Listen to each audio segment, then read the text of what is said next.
How many people are Security Now podcast listeners? Oh, wow, okay.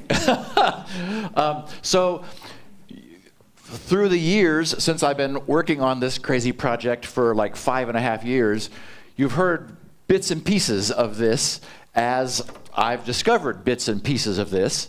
I'm going to tell you the story of sort of what this is, how it happened, and the fact that today I'm here because it's done.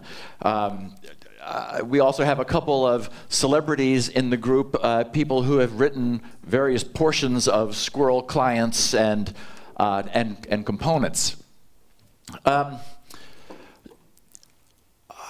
As security people, as people in the industry, I think maybe we've lost touch somewhat with how bad the current situation is, what we're asking people to do.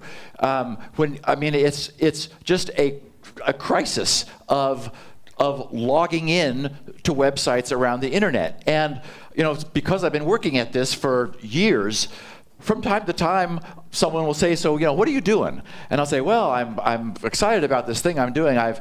I believe I've come up with a solution for usernames and passwords.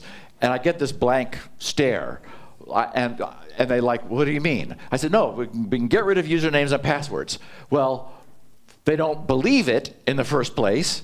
And then I get like this, oh my God, please, somehow make this be true, that this disaster has some sort of solution. And one thing that's happened recently, I've noticed, is that I've had some people say, oh yeah, well I don't have a problem with that. And I think, well, now of course I'm interested. What's your solution? And they say, oh, well, when I have to create an account, I've given them my email address, and then I just bang on the keyboard for a while, and then say create or OK or whatever. And then I say, well, so then you have a password manager that remembers that, and you say save this for the future? They go, no. If I have to log in again, I just click on I forgot my password, and it works every time. And I said, well, okay, you realize there's like all kinds of things wrong with that. And they said, what? It works every time. And I said, okay, well, I have a different solution for solving this problem. So I think the weirdest thing about what I'm going to talk about tonight is that it took this long or so long to get here. 40 years ago, when I was at UC Berkeley, there were a mainframe somewhere in the distance, and Hazeltine or Lear Sigler, or if you were not in a hurry, a teletype that you would use to log into this time-sharing machine. And you'd have an account as a student and enter your username and then your secret password. And what was happening there was that you were using this dumb terminal that all it was input and output. There was no computation there. And so we were using the user's memory to say yes, to reassert their own identity. So decades have gone by, and today we have the internet, which allows a person to connect to a remote computer somewhere, and we're still doing the same thing. We're still saying, this is who I am, and I'm going to prove it by telling you something that I hope nobody else knows. And of course, we're all well aware of how fraught that situation is. But the point is that not one of us today is using a teletype to interact with the internet. We're using a computer to talk to another computer. And we're still not taking any advantage of the fact that we have computation ability in this device that we're using as a terminal, as I/O, but there's also a computer there. So the big shift is, that with computation you can do cryptographic things, and so that can change the model. So again, the idea that after all this time, there's so much inertia that username and password is the predominant login technology is just mind-boggling when we could do so much more. So what I'm going to show you tonight is all of this thing I call SQRL, Secure, Quick, Reliable Login. It actually, that's kind of a cheat because it originally was Secure QR Code Login. But as I got into it further, I realized, oh, it's more than that. I mean, you could have a SQRL client in your machine and not use a QR code. The QR code login is really sexy, and you'll see in a second. But anyway, so we had to rename it. So it is, I think I will be able to show you, the absolutely simplest possible solution. And it only took 5.5 years of me working on it pretty much full time. Because it turns out that the simple solution, the simplest thing I could come up with to actually to turn that concept into a practical solution, and that's where the bulk of this couple hours is going to be, is how to make this thing actually survivable, how to solve all of the but what if this, but what if that, all the possible things that can go wrong, and there are many. So it is, but basically it's straightforward. You're going to come away actually understanding this and going, oh, let's hope this happens, because there's nothing stopping it except, again, inertia and creating some pressure for adoption. And we'll talk at the end about why I think this has a hope of actually happening. And when you see it work and understand what it does, that's its advantage. So it is easily explained. I'm going to do it right now. It's easy to see that it is secure. It gives us the properties that we want. Is pseudonymous. So it doesn't. It itself doesn't tell the authenticating the party you're authenticating to who you are. It's pseudonymous. There is no third party. This all happened after Edward Snowden told the world what the NSA was doing, and at that point, there was just no way that a solution that involved any sort of third party, any kind of big brother, there's just no way anyone was going to trust that. So it's strictly two-party, the user and the site that they're logging into. And some of the tricky bits is that it manages what I call identity lifecycle, meaning all of the bad things that can go wrong. So to give you some sense for what it means, I'm going to give you a sense of the user's experience of using SQRL. And the original concept, as I mentioned, was to use a smartphone as your identity, but we don't do that today. And there are some anti-man-in-the-middle, anti-attack benefits of using a SQRL that's built in to the computer that you're logging into with. But it's very cool if, for example, you wanted to log in to a kiosk, or you are in a hotel in the little business center and you're trying to get your tickets printed and they want you to log into this terminal that is probably crawling with malware and hardware keystroke loggers plugged into the back. And it's like, oh my God, the last thing I want to do is to authenticate anything to that. So if that site supported SQRL, you could do so without touching the computer. Okay, so let's go find a web browser, and I happen to have one conveniently located right here. So this is one of several SQRL, test servers that I've set up. So I could, because there's a SQRL client here, you can see the icon down there in the lower corner, and Lori's been passing SQRL stickers around for everybody, so hopefully you guys have a SQRL sticker to take home. Anyway, so I could click sign in with SQRL, and if I did click it, then the client which is in the machine would pop up, and it's asking me to prove to it that I am me. And when I say, I tell people, oh, this solves the problem of usernames and passwords, they go, well, there's a password. It's like, okay, you're right. What's happened is, and this will be very clear to you shortly, what we've done is we've sort of given this SQRL client our proxy. It now represents us, our identity on the internet, and if everything goes well, it could do so for all sites for your entire lifetime. Things sometimes don't go well. We've handled, I think, all of the things that can go wrong. But the point is that we've given this SQRL client the ability to represent you, so you still have to prove you are you to it.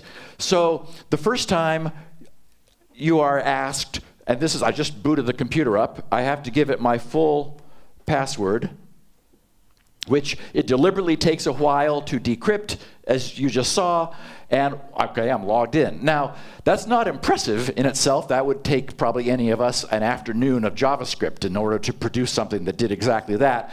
There's way more going on behind the scenes that I'll show you. I will log out and then do it again, because it's useful to show you this.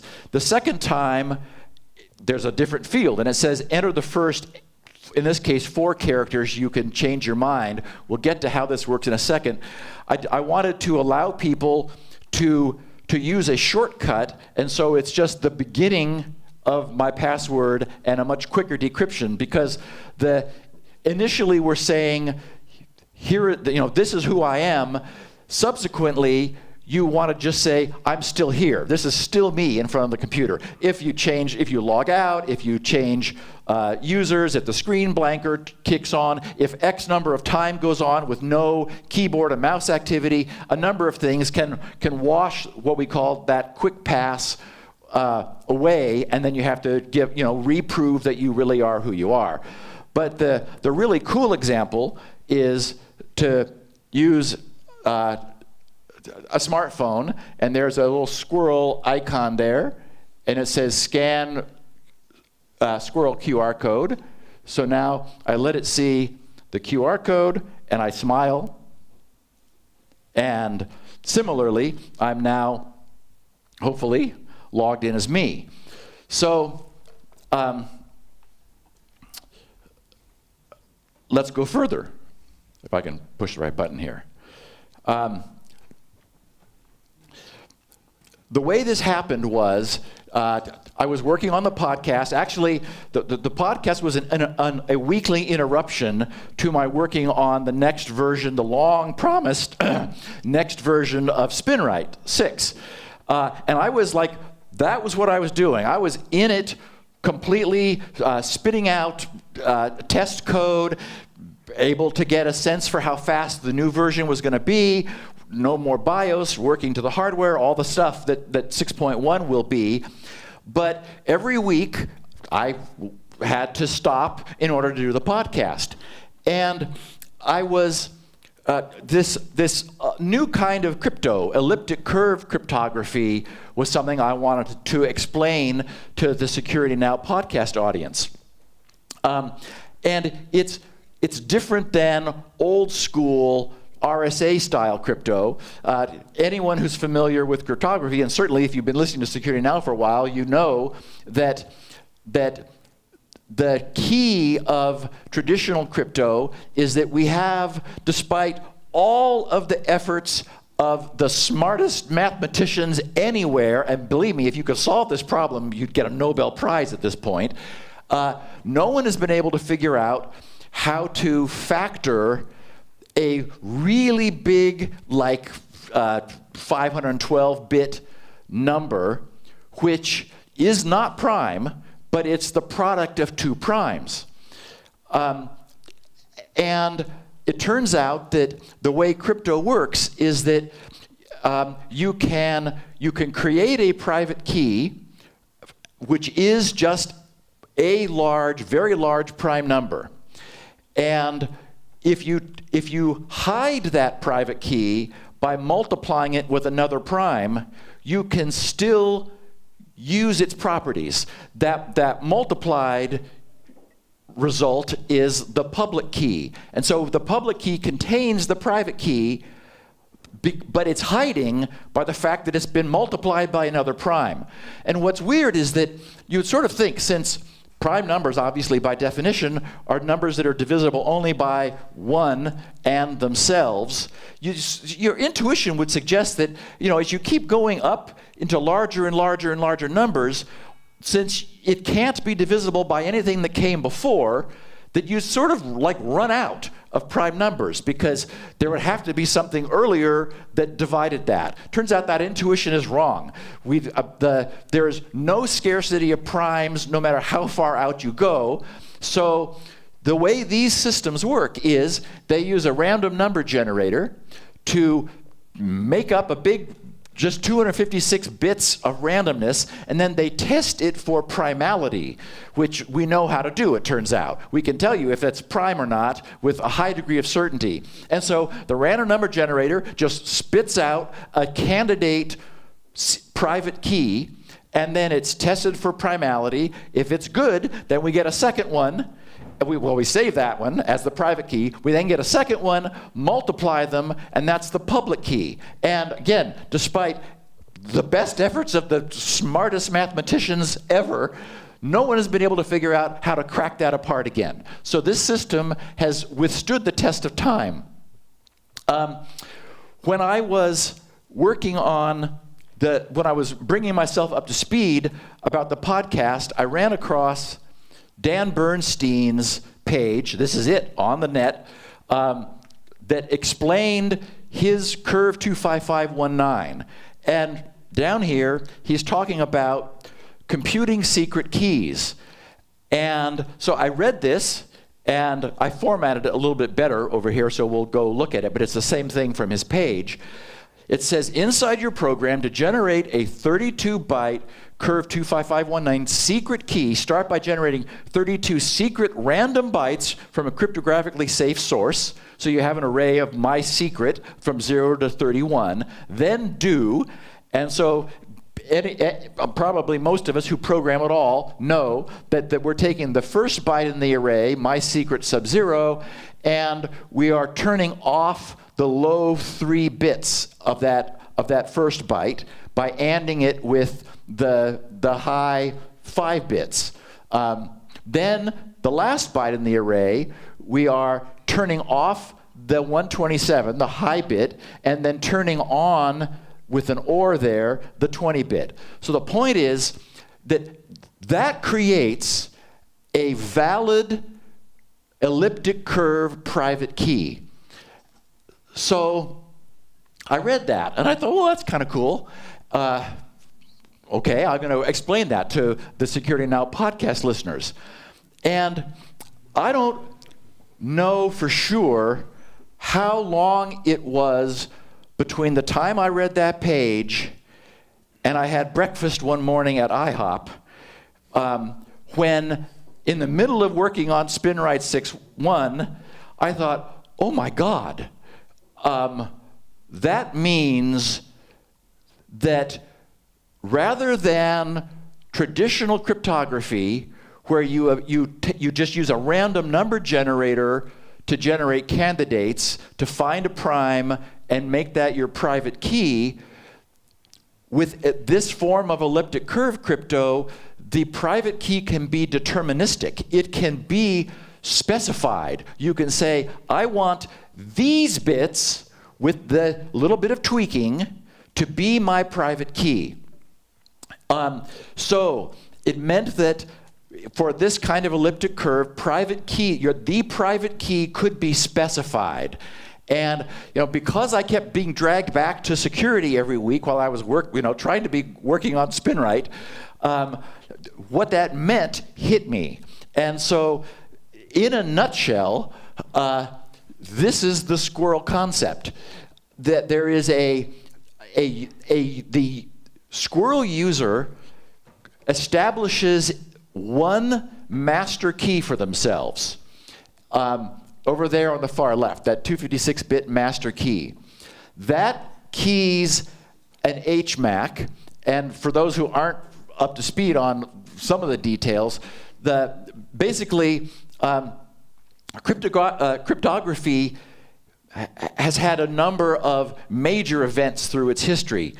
Old school crypto involved a secret algorithm, and you had to keep the algorithm secret. You could put your plain text in, run it through the secret algorithm, and out would come ciphertext. And it's only useful if there's a way to reverse that. So then you would do the secret decryption algorithm with the ciphertext to recover the identical plain text. The problem with that is you absolutely had to protect the algorithm from discovery. One of the breakthroughs in cryptography was the concept of keying an algorithm, where you could tell everybody what the algorithm is, and in fact you should, because you would like people to pound on it and make sure that you're actually doing something useful as you scramble the bits around, rather than just entertaining yourself with, I invented a new crypto algorithm. It's like, okay, don't do that. So a hash is related to an HMAC in the same fashion. We have well-established secure hash functions, meaning that you pour any number of bytes into it, and it produces a fixed size output, which is completely determined by what you put in, with the property that it is inherently lossy, so you lose information, which it automatically means you can't go backwards, but it also is very difficult to deliberately get an output from a related input. There's just a bunch of mixing and bit stuff that goes on inside. Over time, we've evolved the hash functions that we use as we've understood how they work better, and as a consequence, they've gotten somewhat weaker. Today, SHA-256 is considered secure. So the HMAC is a compound construction that uses two hash functions and mixes in the master key with the data that you're hashing, such that the output is a function of both, and you're unable to determine anything about either of those two inputs. So the idea is we take the domain name that you're wanting to log into and hash that with the user's master key. That produces a 256-bit result, which is their key, and the website they're logging into produces a unique 256-bit result. Now we know, thanks to Dan Bernstein's genius, that you set some bits on the either end of that, and you have a valid curve 25519 private key. So this all happened in a minute during, I guess I'd had a lot of coffee that morning. There is then a function, make public key, that takes the private key, turns it into a public key, and you're also able to use the private key to sign something which is verified with the public key. So the concept is this public key is the user's identity for that site. That is their identity.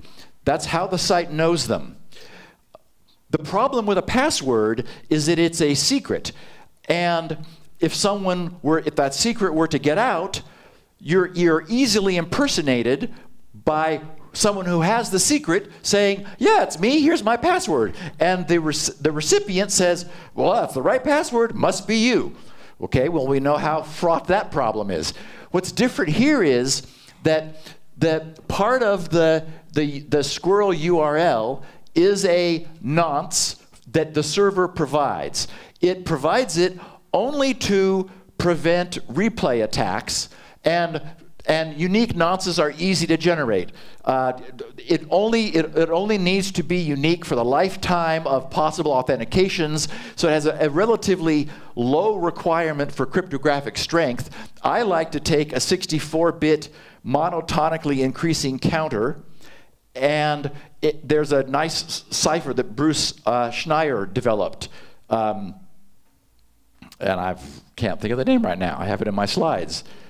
Bluefish, thank you, yes. It's a 64-bit block cipher, And so that the 64-bit counter is encrypted with Bluefish under a secret key, and out comes a 64-bit result, which, since the counter is only increasing upwards always, you will never have the same result twice. So it's simple to generate something that can be proof against replay and doesn't have to be overly long. So the point is that the client, it returns to the server what it got from the server, signed by the private key, which never leaves it. And part of that envelope that is signed is the public key. So unlike a password where you don't know that somebody might not have grabbed it and be repeating it, that can't happen here because you are returning to the server, thanks to the cryptographic nonce, something which it has never asked anyone to sign before.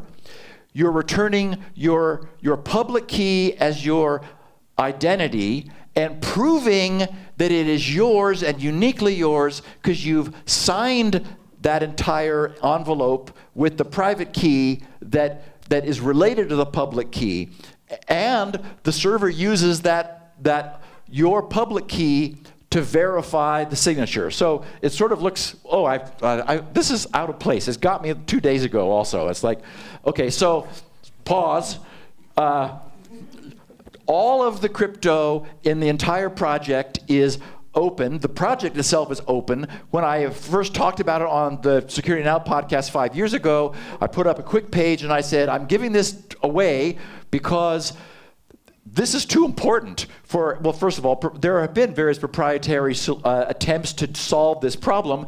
They haven't been good, but they've at least been, useful more than traditional authentication, but nobody should be making any money on this. I mean, nobody charges anybody for usernames and passwords. So in order to compete with free and have something way better, well, it also has to be free.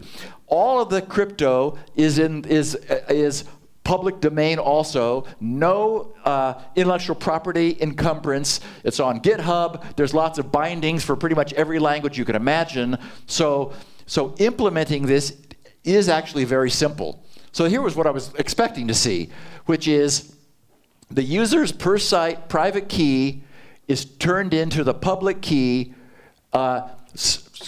Commands that we want to send to the server are part of that. We also return what the server sent to us. So and that includes the cryptographic nonce, which of course, since this thing is called SQRL, the nonce is actually called the nut.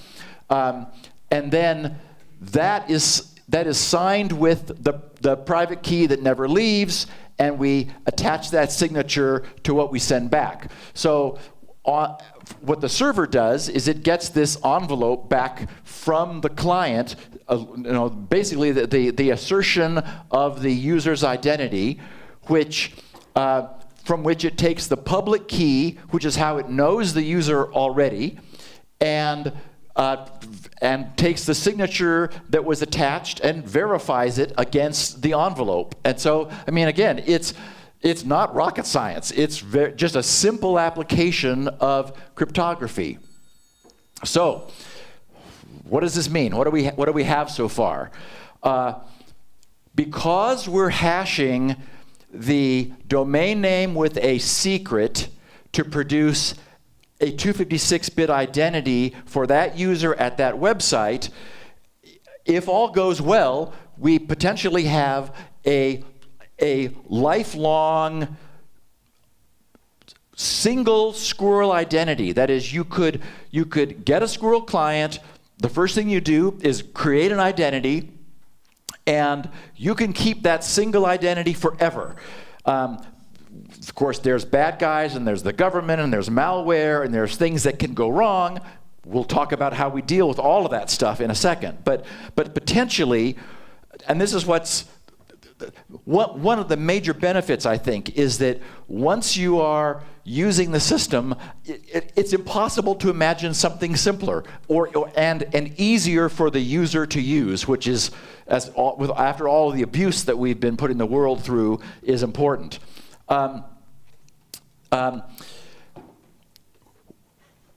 If you initially had an account with Amazon, you would go through the process, we call it associating your Squirrel identity.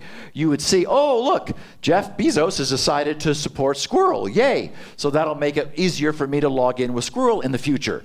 So you would log in the old-fashioned way, username and password, and probably you don't know your password, so you use LastPass in order to fill the blanks in for you. And then there would be the Squirrel QR code, or it would say, click here to sign in with Squirrel, which you do, and so the site then gets your assertion, your proven assertion that this is your Squirrel identity, and adds it to the database of your account. Then subsequently, you just do the same thing to log back in. You are reasserting the same 256-bit public key, proven by wrapping it in a private key signature that only you have. So that's all there is to it. The other cool thing is that the big problem with websites is they're unable to keep secrets. We're giving them a password. The whole point is, don't tell anybody.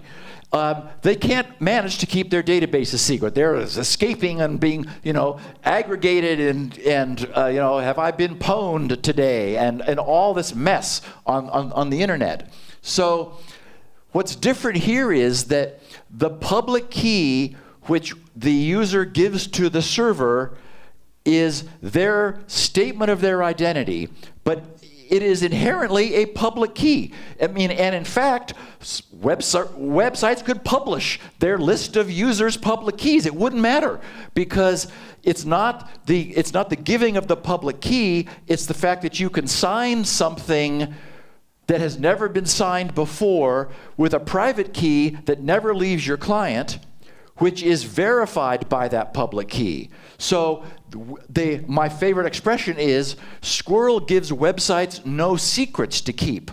There's nothing we ask them to keep secret, because, again, what's different is we're using computation in this at the client end, at the user's end of the connection, finally, rather than just remembering a password, or, because no one is supposed to be able to remember their passwords anymore, a dictionary of all the passwords that we've ever used on given sites. Also, the other cool thing about this is that there is no buildup of material in the client. As you do this, nothing happens. There's nothing stored over time in the client. You don't need to keep backing it up and making copies of it as you've done things. Every time, all you're doing is you have that one master key.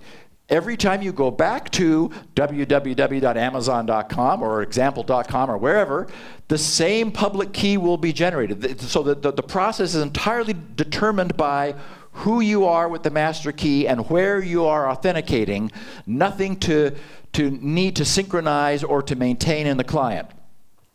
And as we talked about before, it's inherently replay proof, because the server, the client always returns what the server gave it.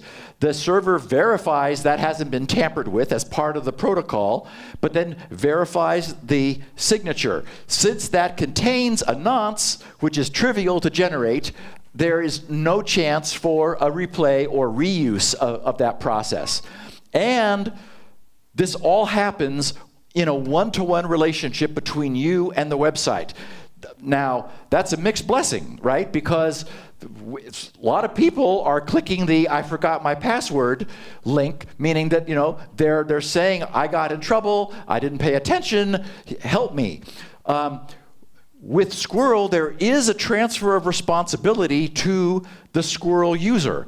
They have to have a backup of their identity, because there's no one to call. There's no one to say, "Oh crap, I was just sort of playing with this and I didn't take it seriously. I don't have a backup. What do I do? There is no answer. And I mean, we could introduce a third party, but then nobody wants that. So the system that I've come up with has all kinds of get out of jail free cards built into it, as we'll see, to do everything we can to help people not hurt themselves while losing none of the advantage that this system offers. So, when everything doesn't go right, what can go wrong? My computer crashed. I didn't have my identity backed up. How do I get it back? Okay. I changed my password last night. That's like the one I typed in here. I had a little too much to drink. I thought, oh, this will be a funny password, and I changed it. This morning I forgot what I changed it to. So I can't get into my own client. I can't, it doesn't think it's me, but here I am. So how do we solve that problem? Or something bad got into the machine. Now I'm not sure that my identity might not have been compromised. How do we call this rekeying. And SQRL provides a mechanism for beautifully allowing users to rekey an identity which they no longer can trust for whatever reason. Like they were traveling abroad, customs agents took the phone behind the screen, and there was some laughter, and then they came back out, and now I'm not sure that I can trust my identity anymore. Another problem. I want to log into a site I use with SQRL, but this time not as me. Now, the term I use is that SQRL creates a tight identity binding, tight relative to limp over with usernames and passwords. Because if you wanted to do this with right now, you just get a temporary email address, a throwaway account. We all have several probably, and use that to log into the site, create an account, and now that site, except for, of course, the problems of IP addresses and cookies, and it's not actually that easy to be anonymous on the internet, but in terms of the authentication, because existing identity is not bound tightly, it's trivial to just invent new personas for yourself. SQRL makes that difficult. You could create another whole identity. And there is a use case for that I'll explain in a second, but it struck me as inelegant. So there is a means for creating forks of your primary identity where they bear no relation at all to who you are for this purpose of creating just a quick ad hoc SQRL identity. The other problem is you want to share your access to a website. Mom and dad both use the same bank account website. They know the username and password, which they share, but now, again, this tight identity binding makes that more difficult. So we had to solve that problem too, and did.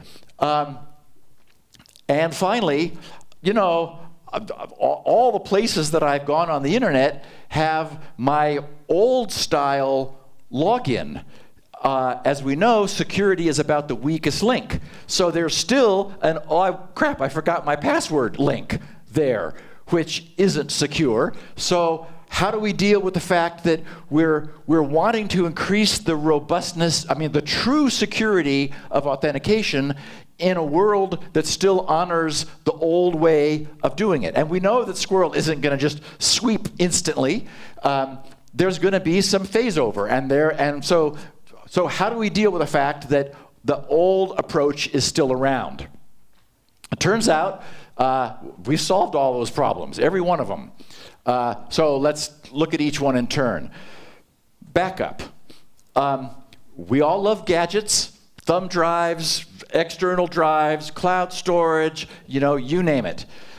But if you had an 8-inch floppy disk, who has even seen an 8-inch floppy disk? Okay, well, okay, cool. If you had to read one today, you'd probably be in trouble. I actually do have some 8-inch floppy drives in the garage, but you know, they would need some oil before they would probably spin again.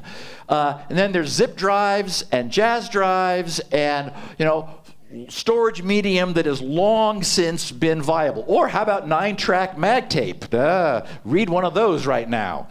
The point is that nothing has stood the test of time more than paper. Somewhere there are papyrus rolls. Apparently there's some commandments that were etched onto stone tablets once. You could still read those today. And so my argument has been, do not rely on fundamentally insecure storage. There is, as I said, some responsibility put on the user to protect themselves and also keep themselves from being hacked. The temptation to put your, you know, the golden keys on a thumb drive and then stick that in somewhere else where it might be read is high. So SQRL strongly encourages users just to print out a couple pieces of paper. I will explain in a second what this rescue code is. This is the magic get out of jail free card, which solves the problem of I forgot my password, solves the problem of I no longer am sure that my identity can be trusted. I want to rekey it. It's the magic number. It cannot be recreated. It is generated at random when you create your identity. And much as when you are being asked to put in your password twice to make sure you didn't type it wrong, and I'm to this day, I'm still not clear on why when I'm entering my own password, it won't let me see it. Because I can't tell if I entered it correctly or not. It turned it into black dots. Who is like this being kept from? I don't understand that. But here, I do ask during the identity creation process the user to type this in again to prove that they wrote it down. So the clients make it easy that this is a piece of paper that the client printed. So we just say, print it out. Get it, just one time, put this on paper. The second part is the identity itself. I'll show you in a second what we call the SQRL secure storage format. It is an inherently encrypted, very small file. That's its QR code at the top, and that's a textual representation in the middle there, so that if in some future time QR codes can't be read or webcams are obsolete, I don't know what could happen, but I wanted to give people a textual version, or say that you want to import your identity, but you have no other means of transferring it optically to a machine that doesn't have a camera. Well, you can enter a bit of text, and those lines have check digits or check characters at the end, so each line is tested as you're entering it to help you not get yourself in trouble. We've made it as easy as possible, but what the process of creating an identity says, just once, print this out. Put it away. Put it in a safety deposit box. Put it somewhere safe. But the point is, paper is offline, and you want this to be offline. You want to be able to get it. You don't want bad guys to get it. And in this connected world, having it physically not online means so far, there's no way for the electrons to jump out of the computer and go scan a piece of paper that's in the bottom of your sock drawer somewhere. So that's where this wants to go. You saw when I entered my full password, that green bar moved very slowly across the screen. It was going through a process of decrypting my password, or really of using my password to generate a key, right? A PBKDF, password-based key derivation function, where the password is mapped to a 256-bit string which is then used as the key to decrypt that identity storage. Bitcoin and that phenomenon of Bitcoin mining has forever ruined SHA 256, because that was the proof of work for Bitcoin. Was we're going to ask you to take some stuff that we want, an update to the blockchain, and we want you to add something to it where the hash, the SHA 256 hash has some number of least significant zeros. And if you don't have, like, say that it was 3, okay, so that means at random, 1 out of any 8 inputs would have 3 zeros in the least significant bits. Well, that would be easy to do.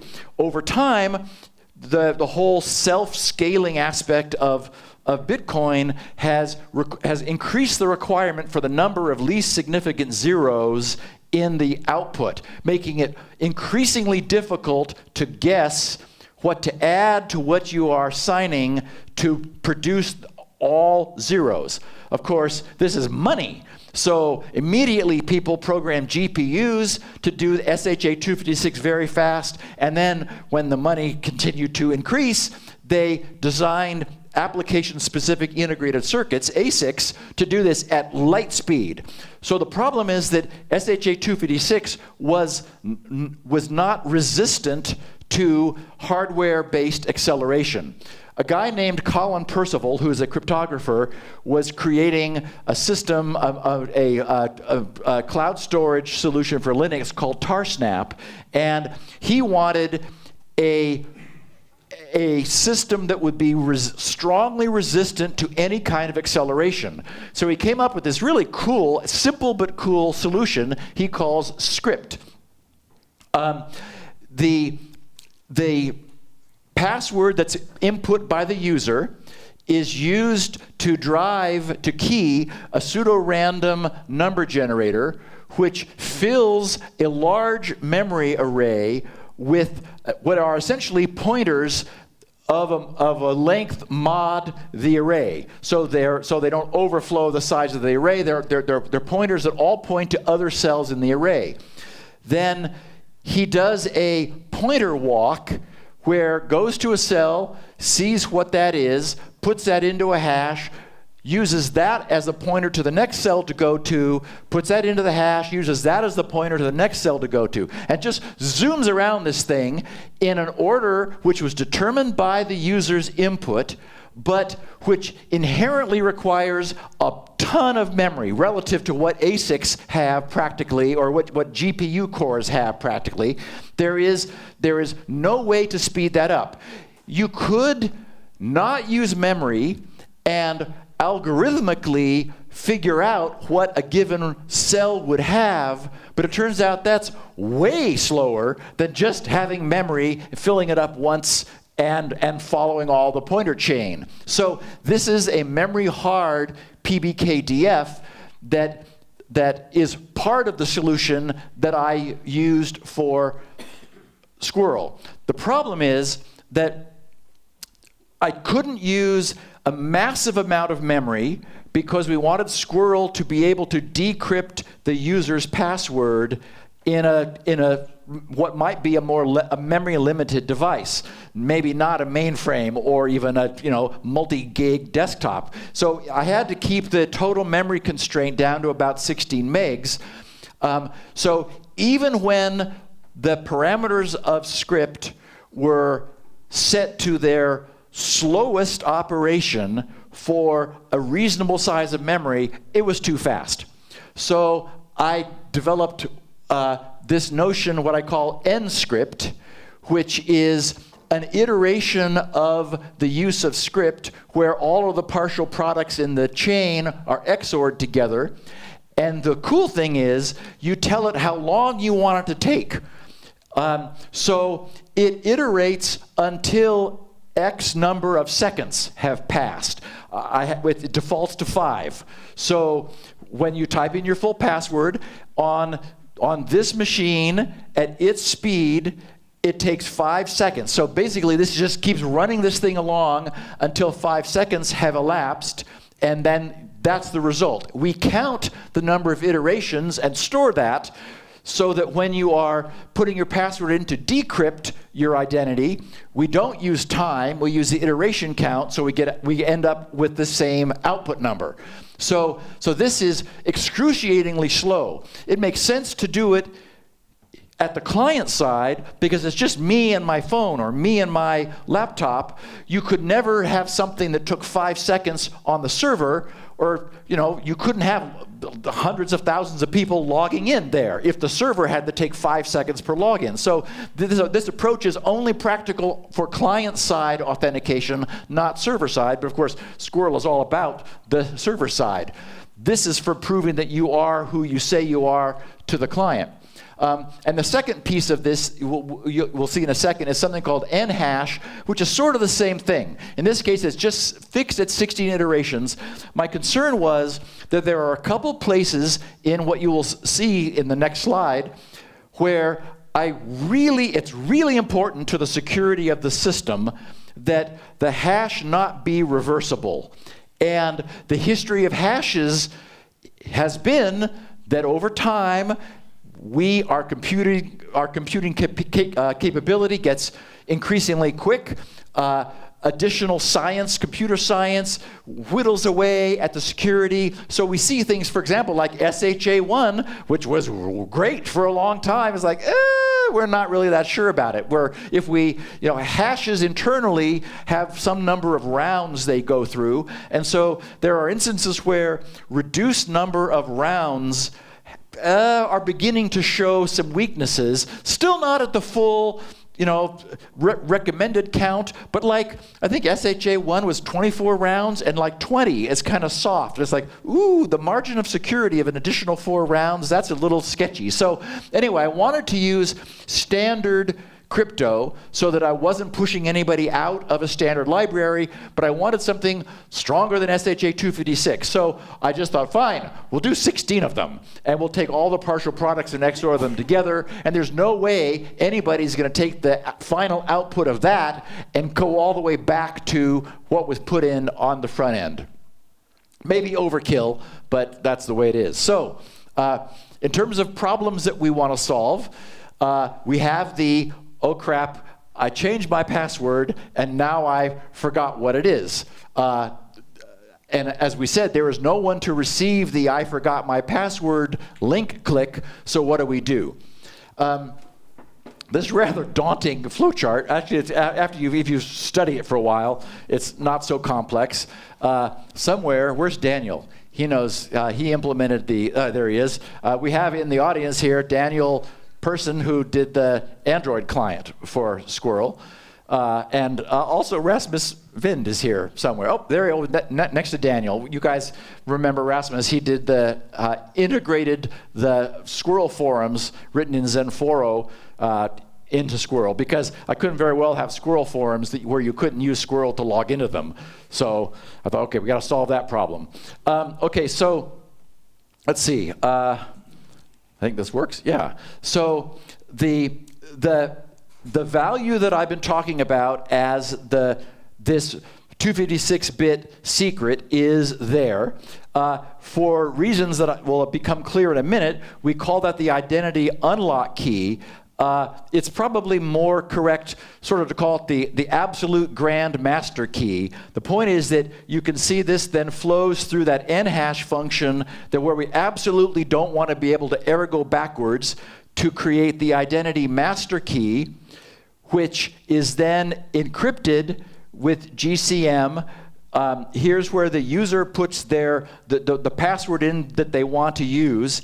That is slowed down for 5 seconds, painful, but only once. When you enter the short version, it's just a quick 1 second. The point is, though, that just to make sure I've driven this point home, we want to, the reason I did this whole 5-second PBKDF is the vulnerability on the client end is brute forcing. Somebody could get, if something got your SQRL identity, which is that encrypted small binary storage format, then the weakness is that it's encrypted under a password the user provided. We know that users are not good about generating highly random passwords. So even though now with this system they only need one, this one you could afford to memorize because you're able to use that same password as the way to unlock SQRL to authenticate to any website that you wanted to log in with it. But still, we want to make brute forcing that, trying, password 1, password 2, password 3, and so forth, and, A, B, C, D, E. We want to make guessing painful. And so that's what that's the whole motivation behind NScript, is to come up with something very, very slow and incredibly resistant to any kind of hardware acceleration. So the identity master key is the one that we've been talking about, the one that is fed through the HMAC and hashed to produce the public and private key pair, which is used to assert the user's identity. That is encrypted under the user's password, and this whole green column is the SQRL secure storage system. It's this encrypted identity binary format, which is a standard among all clients. So for example, when I created my identity in the laptop, in fact, I'll show you.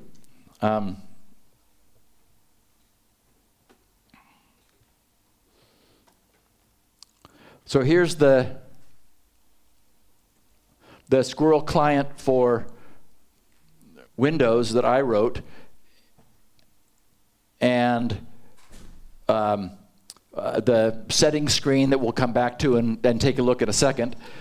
And I want to backup or export my identity, displayed as a QR code. So that is the identity, and you're welcome to take a picture of it. Good luck, because it is very difficult in order to do anything with it. But I let my iPhone client see it, and now they both had the same SQRL identity. So part of the SQRL spec is a set of standards. The storage format is a standard. The textual representation of the identity is a standard.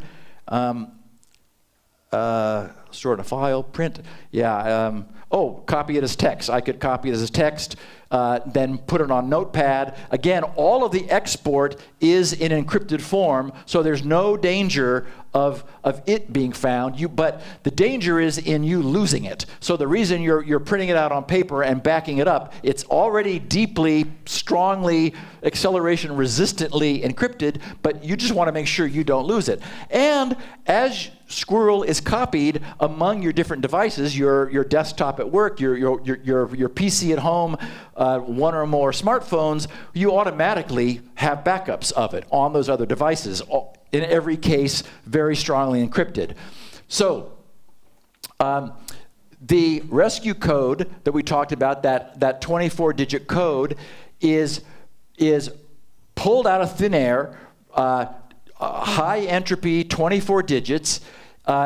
It is enscripted, that is, again, slowed down, and it is used to encrypt another copy, a copy of this identity unlock key, which sort of is the grandmaster, and it is also stored in your SQRL identity. So the storage of your identity contains a derived key encrypted under your password, and the true granddaddy master key, that identity unlock key, which is encrypted under the 24-digit rescue code. Absolute maximum entropy. We don't have to worry about the user choosing a bad rescue code. They don't get to choose it. They are given it. But the point is that what this structure gives us is, if the user forgets their password, which they changed, and you could change your password anytime you wanted to, because it's just going to decrypt under the old one and then re-encrypt under the new one. If they forget it, they are always able to get the rescue code, the rescue code out of their sock drawer, type it in. That will decrypt the rescue code encrypted copy of the master identity, which is then re-enhashed to recreate the identity that they use. And then they are asked, okay, you proved that you are you because you just decrypted your identity with the rescue code. What would you like your password to be now that you have sobered up and you're not going to make the mistake of changing your identity, changing your password again?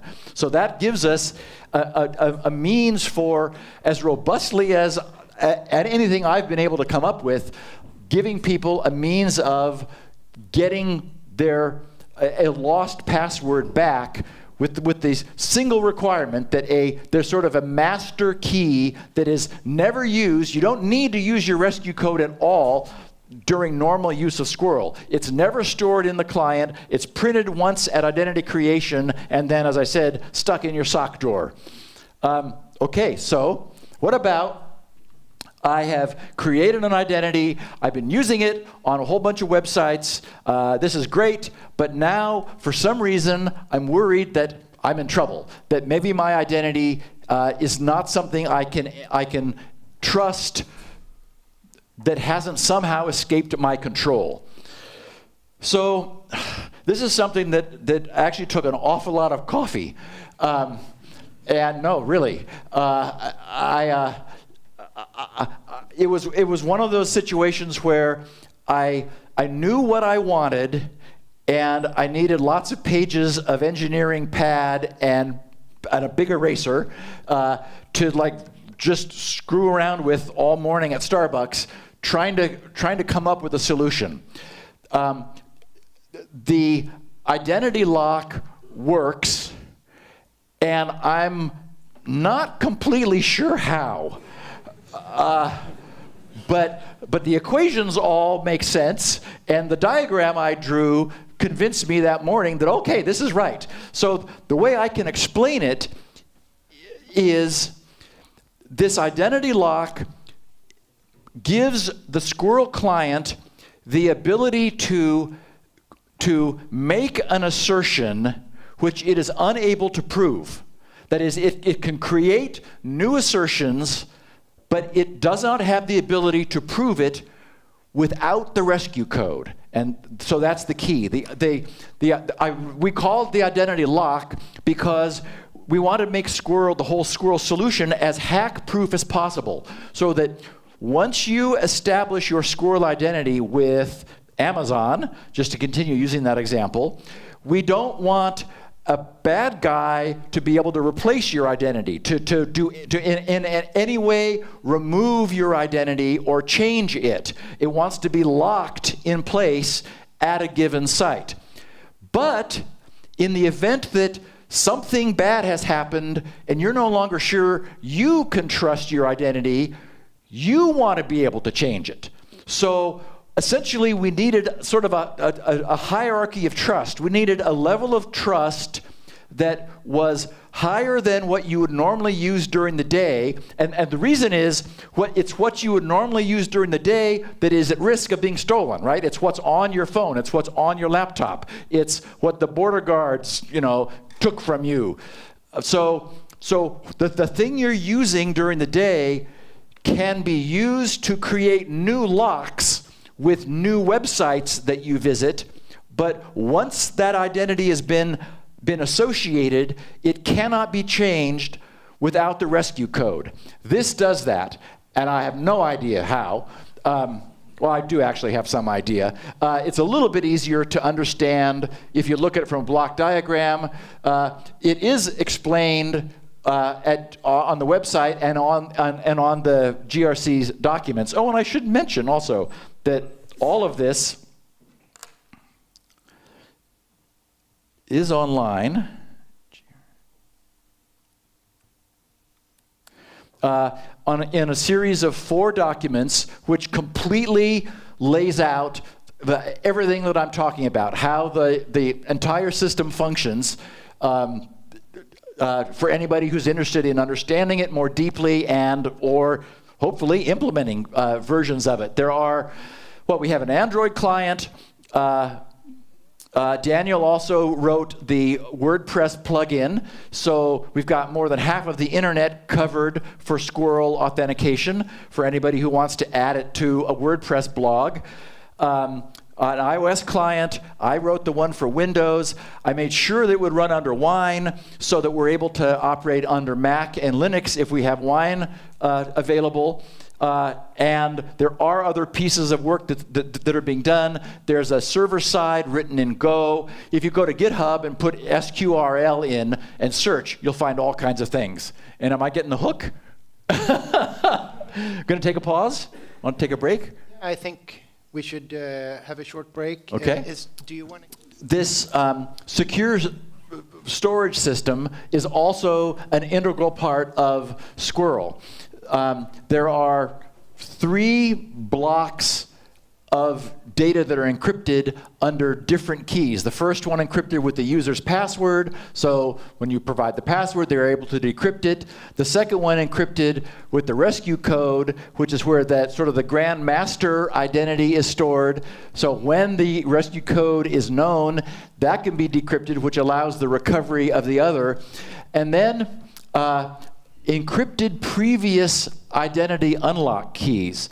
This is the sort of the magic sauce for dealing with the question of what happens if my identity is no longer trustable. We call it rekeying a SQRL identity.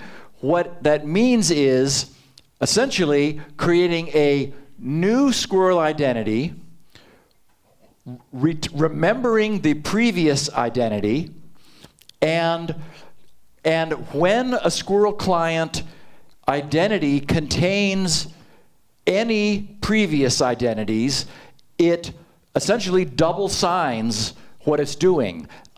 It offers its normal main identity key, the previous identity key, and then both of the private keys, the current and the previous, are used to sign that.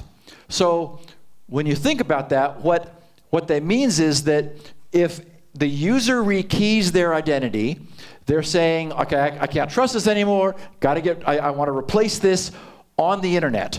So they rekey, their identity holds on to the previous one, then when they go to a website, the server notices, oh, I don't know who this person is from their current identity, but I recognize their previous identity. And all of the signatures are checked, and if that checks out, autonomously the server replaces the way it knew the user under their previous identity with the current identity. So it's transparent to the user. So what the trick is that doing that, creating this encryption process requires the rescue code. So there's no way for a bad guy to get your identity and rekey it and then run around replacing your actual identity with their rekeyed identity. They don't have the rescue code. That's in your sock drawer, put away safely. And for a long time, I only had one previous identity key in the definition, because everything we've done is about minimizing the need to rekey. But this was controversial among the people who were participating in developing this. And I finally relented and said, okay, fine. If I'm going to have more than one, I might as well have 4, because they're small and they're free. So what actually happens here, just sort of a little bit of a flow chart, is the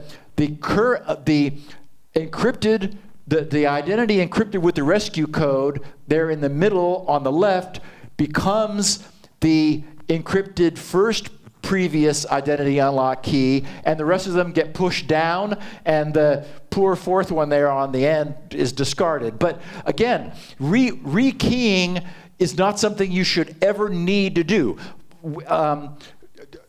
SQRL is perfectly suited for holding your identity key in an HSM, a hardware security module, and that would be the ideal place for it to go. I've given this presentation to Stina Evansfard and her husband Simon and her techies at Yubico, and they're just waiting for this to happen because I've already have a commitment from her. She would love to support the SQRL system in a Yubi thing. And it's just a matter of like creating a market that's large enough for it to be worth their while.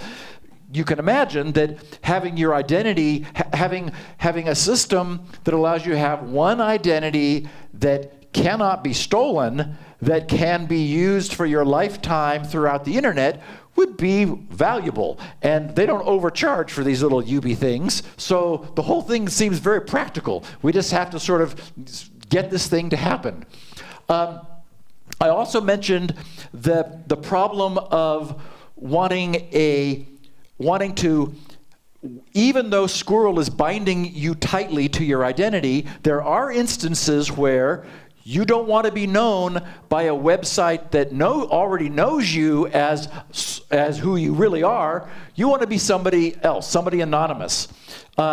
So what we need, and of course, again, passwords and usernames and passwords that have weak identity binding make that easy.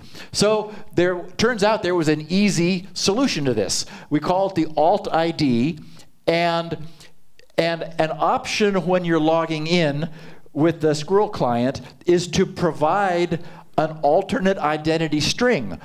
What you provide after a null, so you can't play any games with the domain name, so that is, it hard terminates the domain name. Whatever you provide is just added to the string which runs through the HMAC. So it produces what I think of as a named fork of your primary identity. So, and what's cool is that you could have multiple identities, multiple personas for a given site, and then give them meaningful names, Joe, Mo, and Curly, or whatever you want. And when you come back a year later and use the same alt ID, it produces the same alternate SQRL identity. So that's problem has a relatively simple and straightforward solution.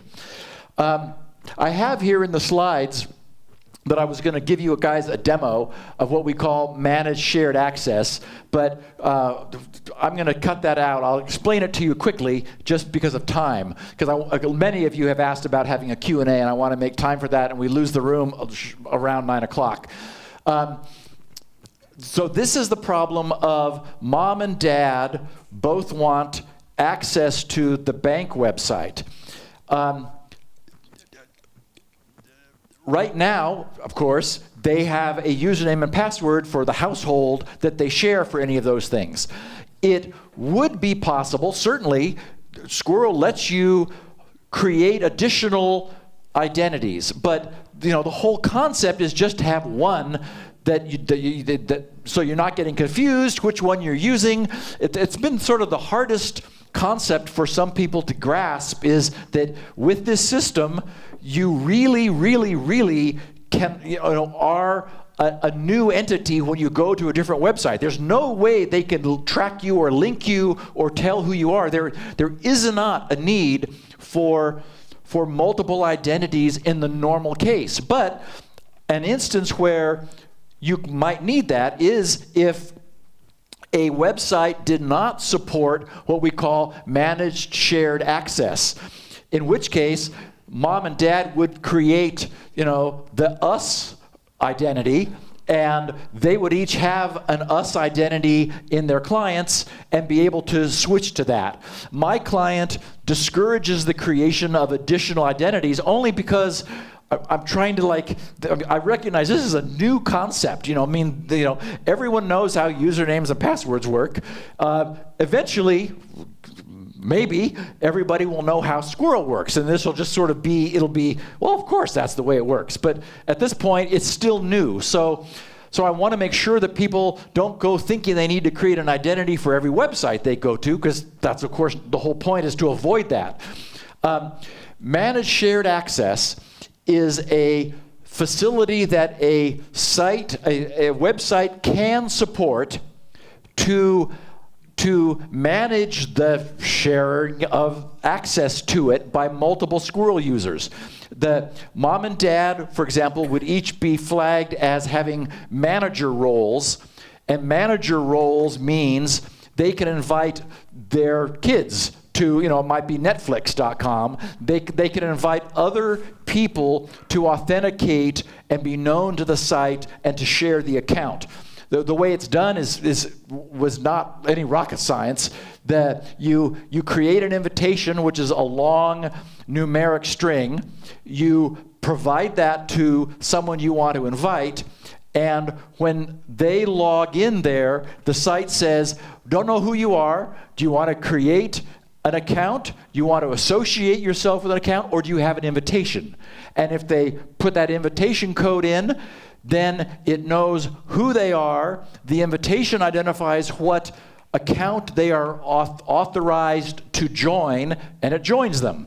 And then there's a simple management page facility that allows mom and dad or anyone who's tagged as a manager to see all the people who are currently authorized to use the account. And I don't want to overstate how easy it is, or how scalable it is, but you could certainly see in a small organization where you might have a list of all the employees who are authenticated to log into the server, and a manager of that list is able to remove people easily. So it does provide some potentially powerful flexibility for managing within reason some number of entities who you want to have controlled access to the site. So it's in there. We solved the problem. We also talked about, I still have passwords everywhere, so those I forgot my password links still work, right? So there in the Squirrel spec are 2 bit flags represented by those 2 checkboxes in the lower left. In my client, Daniel has supported it. Jeff, who did the iOS client, has it. The concept is those are off normally. It ships with them off. Once the user has their identity backed up and printed out on paper, they've been using Squirrel for a while, they get it, they understand these new concepts, they can say, anywhere that I'm logging in with Squirrel, I want to disable username and password. That's the first checkbox. And if it's no good to have this system, if there is any account recovery, even a Squirrel user who calls up and begs to be, my sock drawer burned up, and so I lost my printouts or whatever.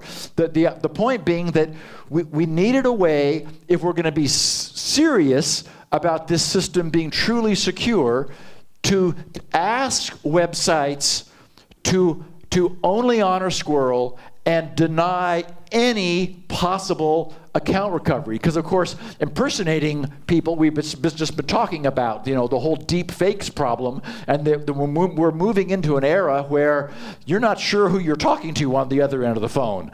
So I wanted to put this in there. Again, it's off by default, but it should be there from the beginning so that if this becomes popular, we've addressed the issue of once, we have a system much more robustly secure than is in use today. So we need to turn off the old stuff. And I called it a request because the Squirrel client and user, we have no way of enforcing that behavior on the website. There's no way we have of making them not honor a username and password. On the other hand, it's easy to see, it's easy to test whether or not they're honoring it. You turn that on, you authenticate to the site, you log out, and then you try to log in with your username and password. If it lets you, then it's, they're not honoring that request, and then you, of course, write to their support people or give them some hell and say, hey, I want you to support this. What are you doing? Oh, wrong button. What am I doing? So, do we go beyond authentication? This was something we went around and around about. It was briefly, it was very short-lived, where somebody was arguing for, well, let's add form fill because that would be useful. And it's like, oh, no. You know, I really tried to keep this just about robustly identifying a user, except two places. There were two things that there was no similar solution for. You know, there's RoboForm. There's lots of form-filling solutions around. So I didn't want to reinvent that wheel. One problem I wanted to address was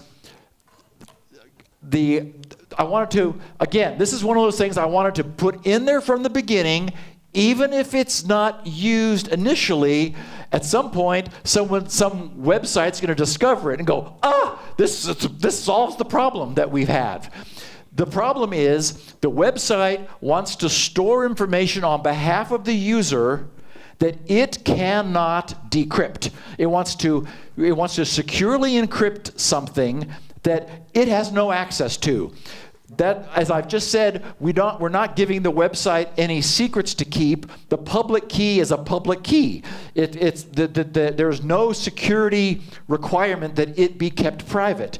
So it occurred to us that there was an instance where it would make sense if the website specified in the handshake a secret index. We would take the private key, and you can see in dimmed there is that diagram that we saw earlier. Take the private key, run it through the strong hash, and then use that to hash against the website's secret index to produce the index secret. So that's a 256-bit secret, which is based on what the website provides. It could just be the numbers, the numeral 0 or hi mom or whatever. It doesn't matter. It produces that, and this produces a secret which the website need not store. That is, when the user's authenticating, the website provides the secret index. The SQRL client uses its crypto to produce the index secret, which then on the spot the website can use to decrypt something, whatever it is, on behalf of the user, but then it discards that secret. It doesn't keep it, so it doesn't have the responsibility for managing that. So it's just there. Again, it's not, as I said, it's beyond pure authentication. I could imagine a place where it could be useful in the future, and it was trivial to add, so we put it in. The second is what we call the ask feature. Browsers are a sewer right now, unfortunately. They have JavaScript running in them. They've got ads on the page. They're just not. Despite everyone's best effort, they're not a secure place to do stuff. Really, really secure. So SQRL gave us an opportunity because the connection between the server and the client is outside the browser. It's out of band between the user and the browser. So we created this ask facility. If the website wants to, absolutely, positively, for sure guarantee that it has gotten the user's permission for something that is critical, it's able to add this ask parameter to what it sends. The client will pop up a confirmation dialog, which contains any text the user that the server has provided and the labeling for 0, 1, or 2 buttons, just to give positive confirmation. So you might, you're working with the bank, you're transferring, you're like setting up some funds transfer. It says, and it knows that you authenticated in the beginning with SQRL, so you have a SQRL client there, you're a SQRL user, so it says, okay, we're just going to make sure this is really, really what you want. So it asks you to authenticate again, which is a matter of, rescanning a barcode or clicking, yes, I want to use SQRL again. In that instance, this pops up, and you're able to say yes. that is because it's off channel, it's not through the browser. And again, it provided a unique feature that no other solution provided. May never get used. I'm glad to have it in the spec. Maybe someday, we'll all be glad that it was there for some purpose.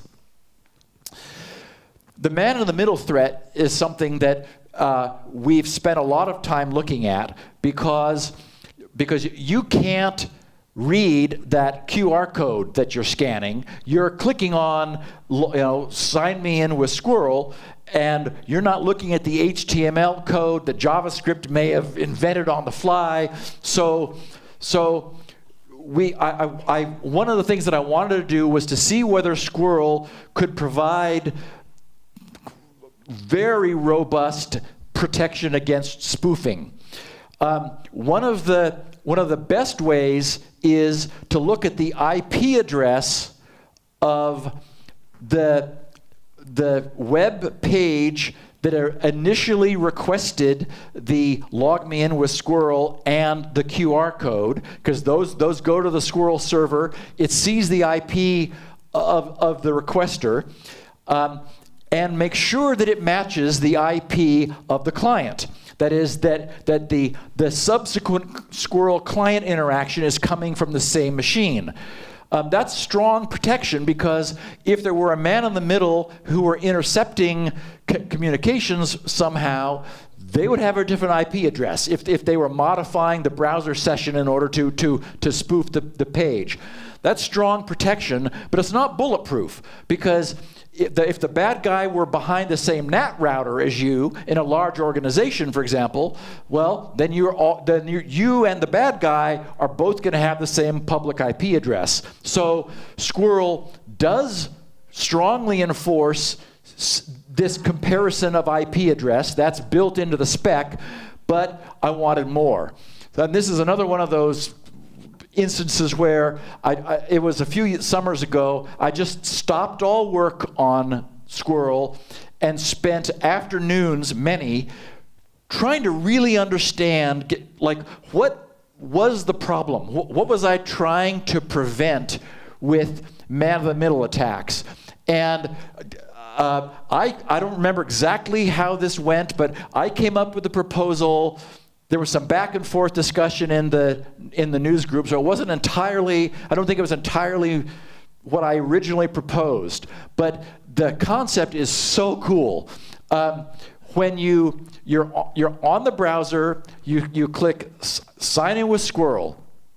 There is a Squirrel client running in that machine. When you start the client, it establishes a little web server at 127.0.0.1, the local host IP, which the browser jumps to. So when you click sign in with Squirrel, the browser jumps to this little web server that is in the same machine. So we call it same device login. So since the browser is jumping to this web page at 127.0.0.1, scripts and any nonsense going on that login page, they're terminated. That page, the browser has switched away from that page and is now waiting for a page to come from the local host IP. The Squirrel client and the website, the actual website, then negotiate the user's identity, and because the Squirrel client saw that there's a pending request from the browser, it adds a tag, a CPS, client provided session, CPS tag to its dialog, which tells the website, do not honor this browser session. We have a better way of authenticating the user. Normally what would happen is you log in, and the cookie that you've got established with the browser session would be authenticated as this user logged on. Instead, if the CPS tag is part of the communication, the website returns a authenticating URL to the Squirrel client, and it gives that to the browser as a 302 or 301 HTTP redirect. So that jumps the browser.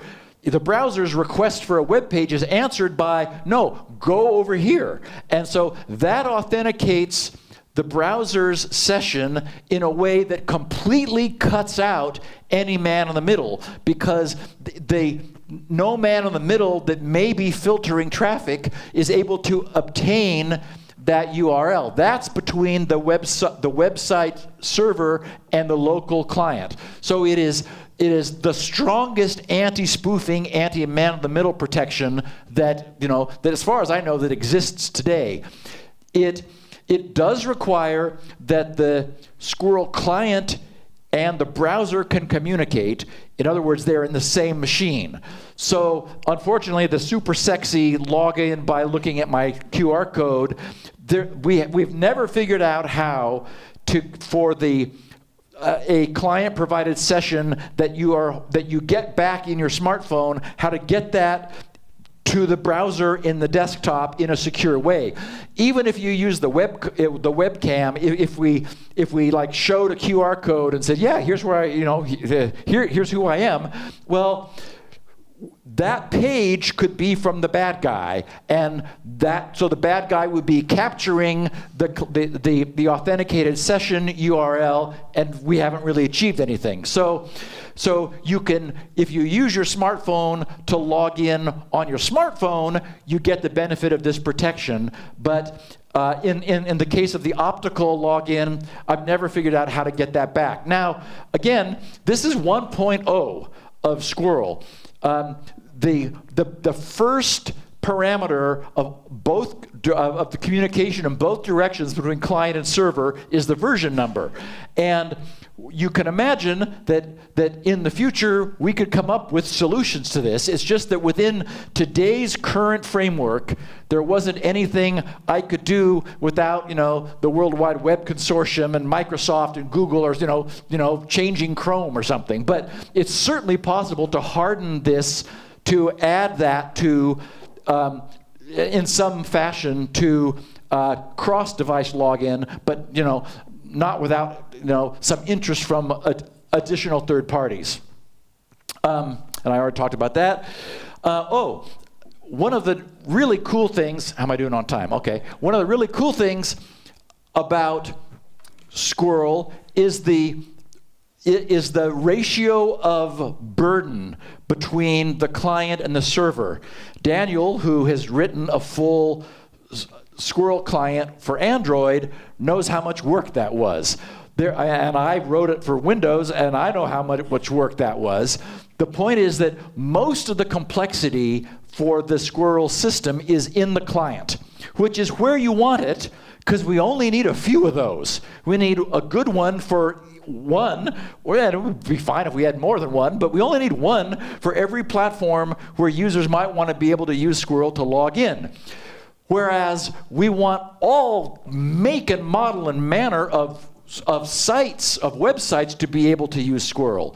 So what's beautiful is that the server-side crypto, the server-side burden is really minimal.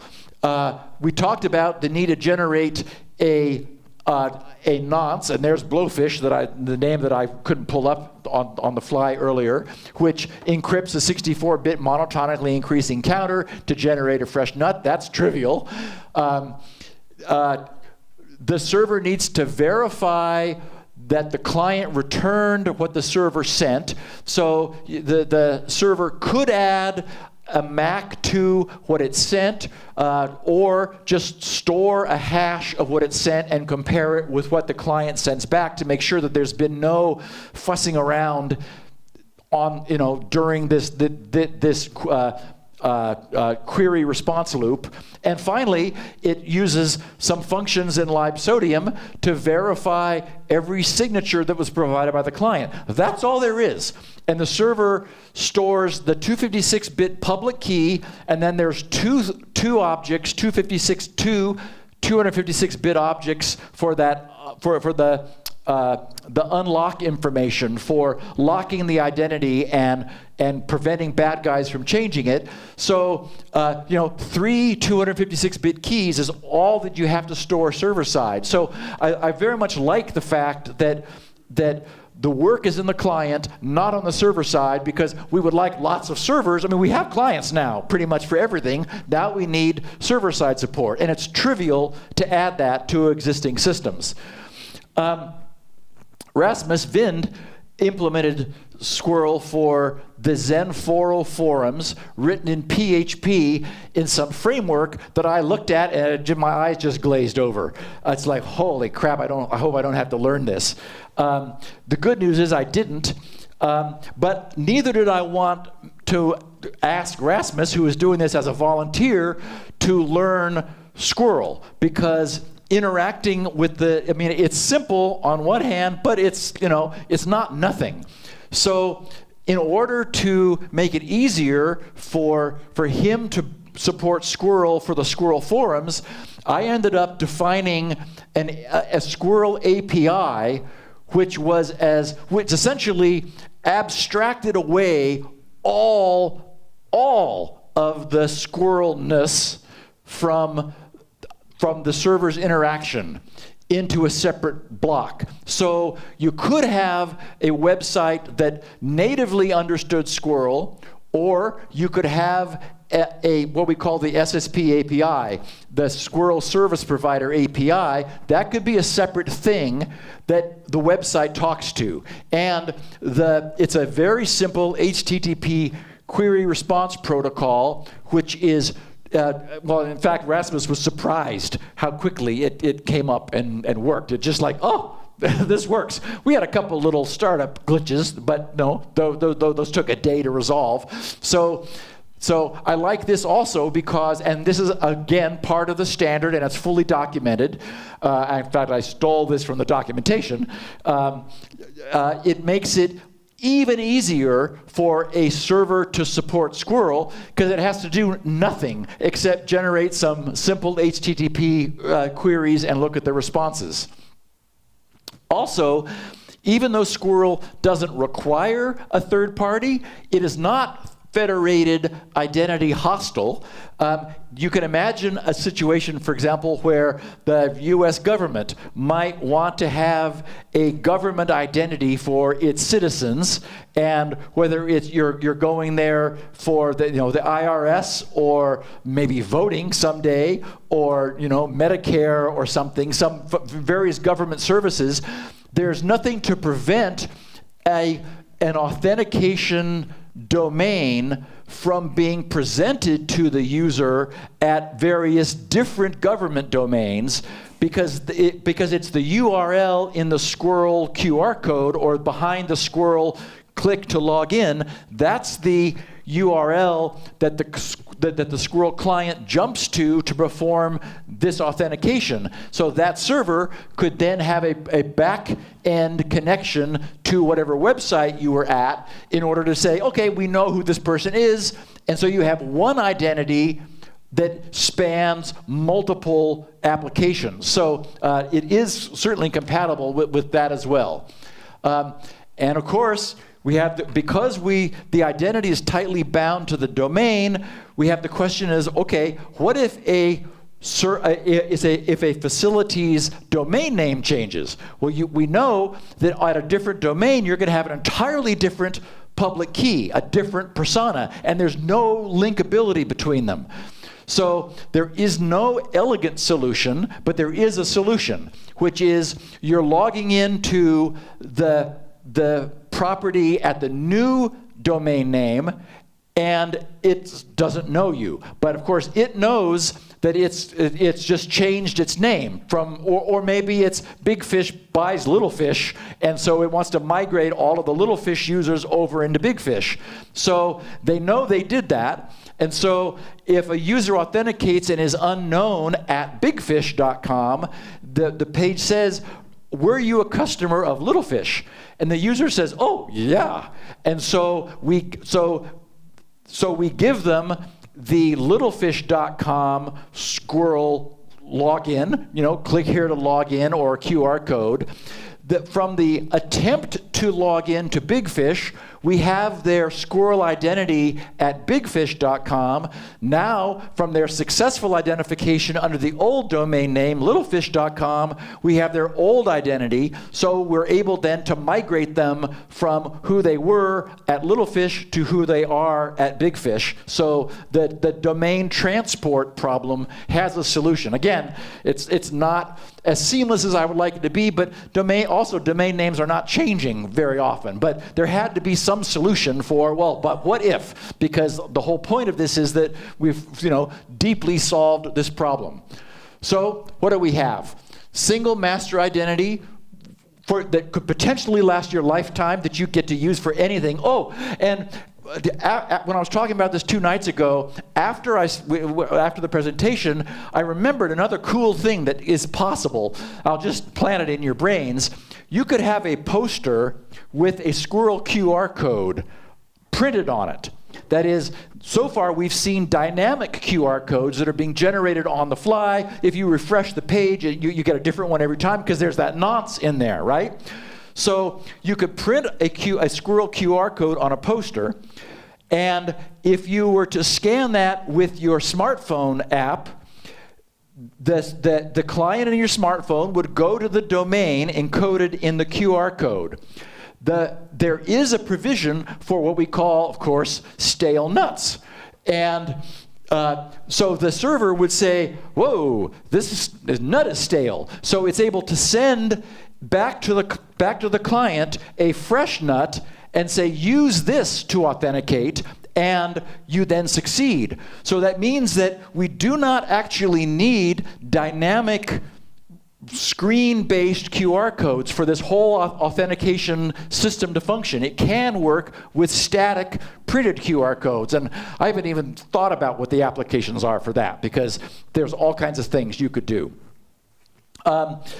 We talked about how we support ad hoc forked identities. If you want to look for any reason, like you or somebody else, to a site that already knows you, you can create as many of those as you want. When you reuse the same alternate ID string, you get the same identity back. We've solved the rekeying, I forgot my password, the bad guys got into my computer problem by managing automatic rekeying and updating websites. We have strong protection, super strong if you're doing same device login mode. If you're not, we do the best job we can, and certainly this is better than anything else, even in that case. We're secure against website breaches. We are not giving servers any secrets that they need to keep. No third party, no big brother in the sky, no need to synchronize clients. You synchronize your identities, but then they're able to operate independently permanently. If you do rekey an identity, you need to export that rekeyed identity to your other devices to keep your identity synchronized across devices. But just in the last couple of weeks, we've been talking about a means of detecting if a user attempts to use what is now an obsolete identity, and I've not yet updated the documentation for that, but that's in there now too. You're unknown, you're unlinkable, untrackable between sites. Again, free, open source, open spec. Lifesodium provides the entire library of crypto that you need, except Blowfish. I don't think Lifesodium has Blowfish, but there's lots of implementations of that because that's been around so long that nobody likes it anymore. It's good for 64-bit blocks, but nobody likes those anymore either, except for our application, it's perfect. It's so simple at the crypto level that it does not require, a lot of work in order to verify that, it is properly implemented and secure. As I said, the complexity is in the client, not in the server. Makes it easy to bring SQRL to additional servers. And it's not like you have to make an either-or decision. SQRL plays well with others. You could certainly have username and password, God help you, on a website, and also offer SQRL authentication. And we're never going to get rid of usernames and passwords, it seems. Or log in with Google, log in with Facebook, let them track you all over the internet, fine. That can coexist with SQRL. So I believe that dramatically reduces the friction of adoption. Again, we're not telling anybody they can't do what they have been doing, but they can also do this. So the question is, how does this happen? We've all had the experience of reading someone's blog post and thinking, oh, I have something I can contribute to this thread. And so you click on, reply, and up pops, create an account. And you think, oh, no, not one more account on the internet. And so you don't. You just think, no, I'm not giving you my email address. I don't want to mess with spam. I don't want to do that. So Daniel has a plugin for WordPress running that, because more than half of the internet is WordPress, WordPress sites could add SQRL, in which case you don't need to create an account. You authenticate with SQRL. So you can imagine that adding SQRL to a blog at some point when we start to see some actual use of SQRL on the internet, blogs that added SQRL would get more responses because it is easier to respond. You're not being asked to create an account. You don't have to. The idea being is you are uniquely identified and nobody can impersonate you, and when you come back a year later, it remembers you because you've got the same SQRL identity. And if you rekeyed, it remembers your previous one and updates to the one you now have without the user needing to do anything. So my sense is that it's easy to use, it is lightweight, and when users understand that that's all there is to it and it's secure, they're going to want it. I mean, like everywhere. And I guess I was saying during the break that I have no means of forcing this on the world. I do have a good contact at Facebook who saw my presentation in Las Vegas during the DigiCert security conference a couple of years ago. He was at PayPal. He came up to me afterwards and he said, Steve, this is the most well thought out identity solution I've ever seen. He was working on FIDO at PayPal. He's now in charge of identity at Facebook. So I'll be giving him a call shortly. And Stina at Yubico knows me obviously very well. She also knows the Google identity people because she was their identity solution for years. And so I'm going to arrange to have her put me in touch with the Google people. So all I can do is this, and explain what this is, evangelize where I can, go find people whose decisions matter, and just say, you should know what this is. Can't make you do it, but why not? Oh, and there's a browser extension. Who wrote that?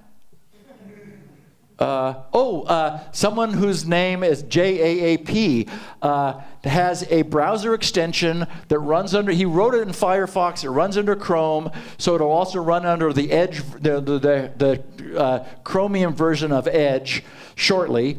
And so it's also in the browser. It does make sense. I mean, the browser would be one good place to put a client. So, it says Q&A. Anyone have a question? What, hon? Oh, good. Thank you very much. So the only thing I've told you that's not true is the bottom line there. I forgot to print these and update the copy of the PDF on the root of grc.com. I'm going to do that as soon as I get home. So there is a presentation there. It's just the one from 2 ago where it didn't flow as nicely as this, and it didn't have the gal shocked that it was so easy to use SQRL and other slides. But that will be true in a week and a half, as soon as I get a new podcast out. Yes? So, this is great for web stuff, but in my password manager... So I said this is great for web stuff, but in my password manager, I have the code to get into my apartment, I have the password to my SSH key, I have my bank stuff. So if I want to use this, I still need to maintain my password manager. Right, and that's a great point. There are probably ways this can be extended, but I didn't want to bite off more than I could chew from the start. The concept is simple. This notion of synthesizing a public key, signing something, and so being able to provide an identity and prove it at the same time. And as I mentioned, in the protocol, it says, 1.0. I would love it if there's a 2 and a 3 and a 4 someday. But I did not want to get ahead of ourselves. We'll do this first, and then we'll extend to other apps. Just a comment on that. I think I've seen work on a module for PAM. Yes. Yeah. So there you could actually use it for anything that supports PAM, which is a lot of Linux stuff.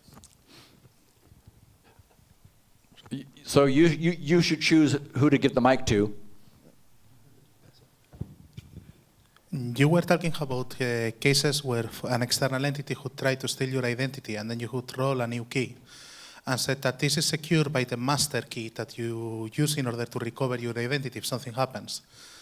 So what prevents such an entity from also stealing the master key at the same time that they steal your identity file from SQRL? Great question. So if they steal your identity, they are stealing your master key, your grand master key, but it is that's what's encrypted under the 24-digit rescue code that you normally never use during the day. So even if there was malware in your computer logging your keystrokes as you logged into your SQRL client, you never use the rescue code. So you are never decrypting that grandmaster get out of jail free key. It's there, but it's useless. What if that is stolen? If what is well, you can't steal what isn't there, and the rescue code is not there. It's never in your computer. It's never stored. It's printed out and put in a safety deposit box somewhere. And so that's the key: is that there are two keys. One that is never needed to be used except for emergencies, and then the key you use during the day, which allows you to authenticate all over the internet.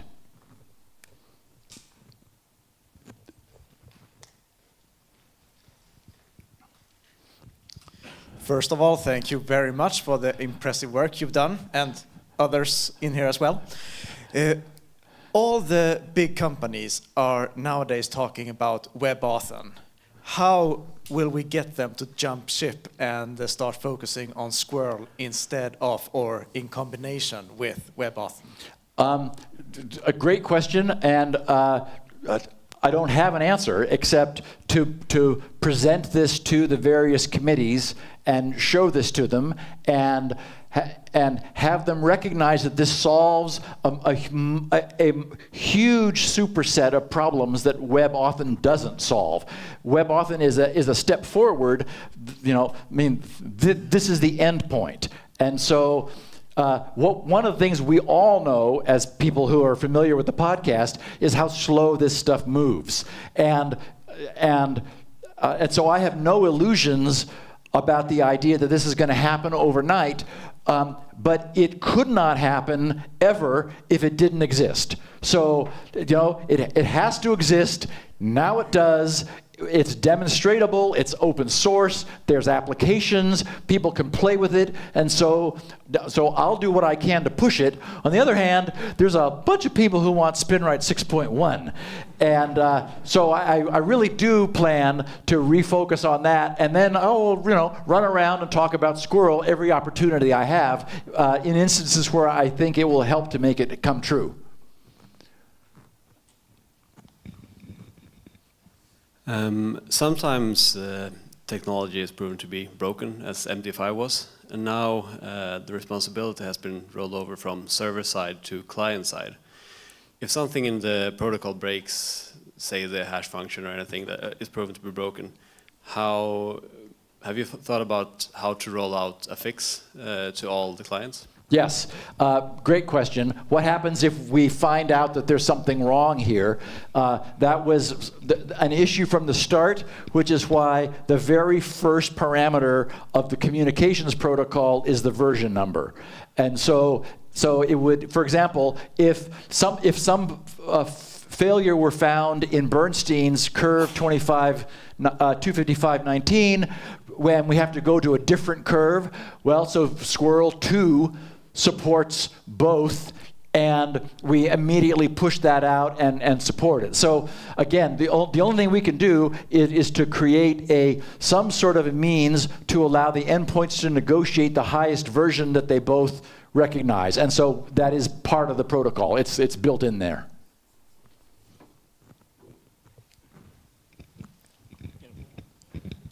Hello. So websites seem to use your email address as a way of kind of limiting the amount of accounts that you can create, well, one at a time, I guess, because they're requiring you to verify your email address. How would Squirrel kind of limit that? Because it sounds like you would be able to create an infinite amount of alternate IDs. So that's a great question. When I've talked about how Squirrel doesn't require you to create an account, people have said, yeah, but what about if they ask for my email address? It's like, okay, well, that's not Squirrel's fault or problem. That is, we cannot impose any behavior on sites. Squirrel simply says very strongly, this is who I am, and proves it. So for example, if WordPress sites still required you to put in your email address and confirm it, then we're back where we were before. But they don't have to. And in fact, the way Rasmus implemented the Squirrel implementation for the Squirrel forums, oh, by the way, I didn't sign in there, but they exist, and they look like this for those of you who have never, I'm already logged in. So I will log out. And then I'll say, log in with Squirrel. And hello. Yeah, and I'm logged in. So these are the forums where various developers and users are hanging out. Oh, and there's something I haven't looked at for the moderator, me. The way Rasmus and I negotiated this, we wanted to provide a demo of how easy this could be. So there is no requirement to provide even a password, a username. Well, you need a username so that you have a handle in a conversation thread, but no email confirmation, no password. So we wanted to show an example of needing nothing, yet still providing robust authentication. But for example, if you wanted to remove your Squirrel identity from the site, and I didn't mention that, but that's part of the spec also, you are able to say, I no longer want to use Squirrel here. Rasmus looks to see whether you have an alternative way of logging in and performs a, wait a minute, you haven't given yourself a way ever to get back here again if you remove Squirrel. So the protocol allows any degree of flexibility of negotiation, and that's because at its root, all it is trying to do is say, this is really who I am, and then everything else can be layered on top. So it seems over here. Hi. Here. Oh, hey. So it seems like the major remaining problem is adoption, and in terms of that, it seems like Mozilla Corporation would be a good partner and along their spirit of how they work. Have you spoken with them and okay. No, I haven't. I mean, the fourth document ink is still wet.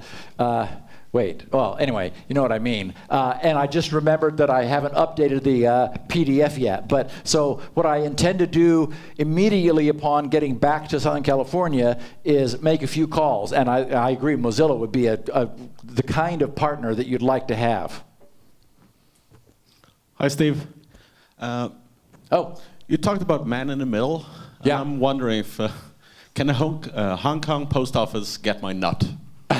So if I set up my Google account You here... do not want the Hong Kong post office to get a hold of your nuts, that's for sure. Let's see. If you had any involvement with the Hong Kong post office, what they would get would be your unique identity for them.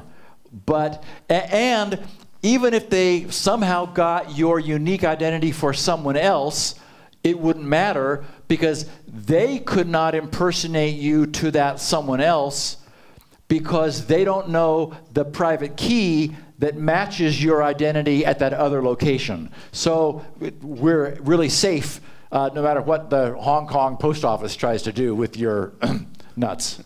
So even if they're a man in the middle, I've set up my Google account normally, I go to China. And then suddenly Google.com is signed by the Hong Kong post office when I try to sign in. Okay. My nut goes through the Hong Kong post office from Google. So we have an invalid certificate which creates valid TLS connections, which the man in the middle, literally is able to decrypt all of the communications and traffic.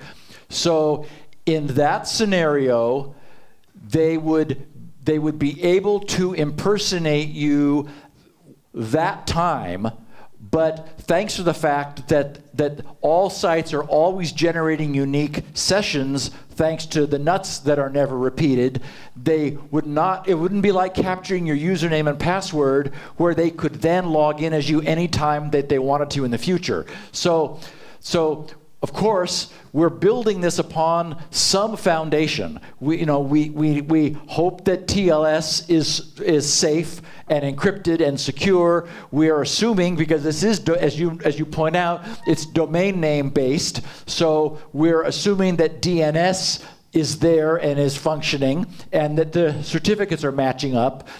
Even when all of that breaks down, such that all of your traffic were somehow in the clear, all the attacker would get would be the opportunity to impersonate you once, but never again in the future, unless they were able to maintain that in a persistent state. And if so, essentially, if they're in that position, then consider that none of your logins to any of those sites that you are visiting would be safe either. They'd see your browser session cookies. So in terms of the path of least resistance, letting you log in and then grabbing your browser session cookie and using it, that's easier than even bothering with SQRL. Because if they're in a position that allows them to breach SQRL, you have no privacy at all from such an adversary. So authentication is the least of your worries. Thank you. Great question. Is it possible to, with the IDs, is it possible with the IDs behind SQRL to reverse the identification? That is identifying a server that it really is what it is. You have told, for instance, that it will solve the certification problem if the server could be fully identified. Yeah, that's a great question. Is there right now as it is, SQRL is the authentication is one way, and in fact, originally it wasn't even required to go over a TLS connection. That is the underlying protocol is so strong that the original spec and my original implementation, I still have some old code that's been commented out in my client, did not require you to use a TLS connection because there just wasn't any way for a man in the middle, even who looked at the conversation, to in any way alter or mess with the dialogue. But it has come up. What about authenticating the server to which you are connecting to? That's not part of this, but it's certainly an interesting idea to consider for 2.0. At the moment, I'm worried about 6.1. So, yeah. Great question. Hey, yeah. Steve. Oh. Oh, here. Hello. Here, down. Oh, hello. It's me. Don't put your hand up. Okay. You said once in your podcast that the thing is about authentication. It's not about authorization. But here you present that feature from the bank. It's authentication again, but it's used as authorization feature actually. Right. Is that possible right now for an implementation to extend for the use of OAuth, or you are intending to extend in the future in a 2.0 version? So maybe choose websites can, a data provider, I want one site wants some access for there, just ask directly to the Scroll clients, and Scroll clients will allow it, and then they will communicate and do it. You know. Yeah, so the idea being to, like, instead of making this a user interface act, sort of automate the authentication process so that you have a silent client in your machine that the site is able to access, to query your identity, and it just sort of happens, automatically. In a browser extension, you could certainly do that. At the moment, that's the only way I could imagine that could happen. Or maybe if you had JavaScript and you allowed it to reach out to the Squirrel client in order to do that. The problem is we really want to make sure that bad guys cannot maliciously obtain an authentication without your knowledge. So we've deliberately not allowed it to be automated. And in fact, when I've been using it, there's here in the settings, I have darkened password screens.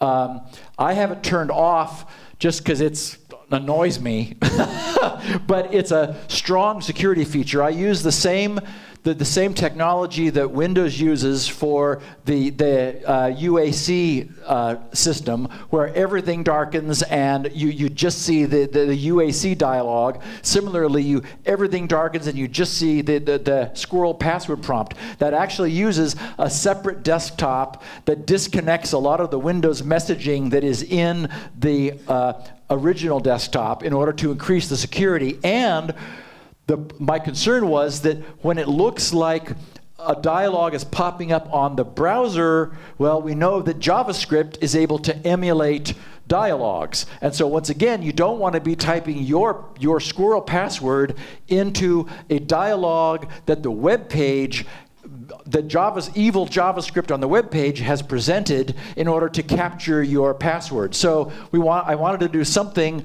and by the way, that's always on by default. So I just turn it off, and I can imagine that there are people who who don't want the screen darkening, although it does enhance security. So at every stage, we've done everything we could think of in order to put security first.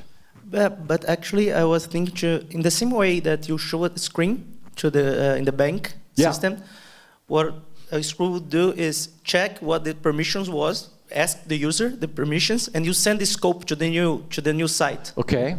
And use all like that. So it would be the client that would be, the user would be authorizing. Oh, okay, I need access to the email, photos, and blah blah.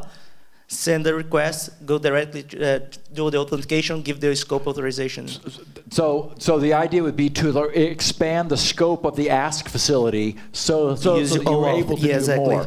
And yeah, for example, we could use an HTML client in the Squirrel client to display some HTML page that would give you then images and multiple checkboxes and something far richer. I kept that as minimal as I could, but again, you're right. We could certainly extend that in a version 2.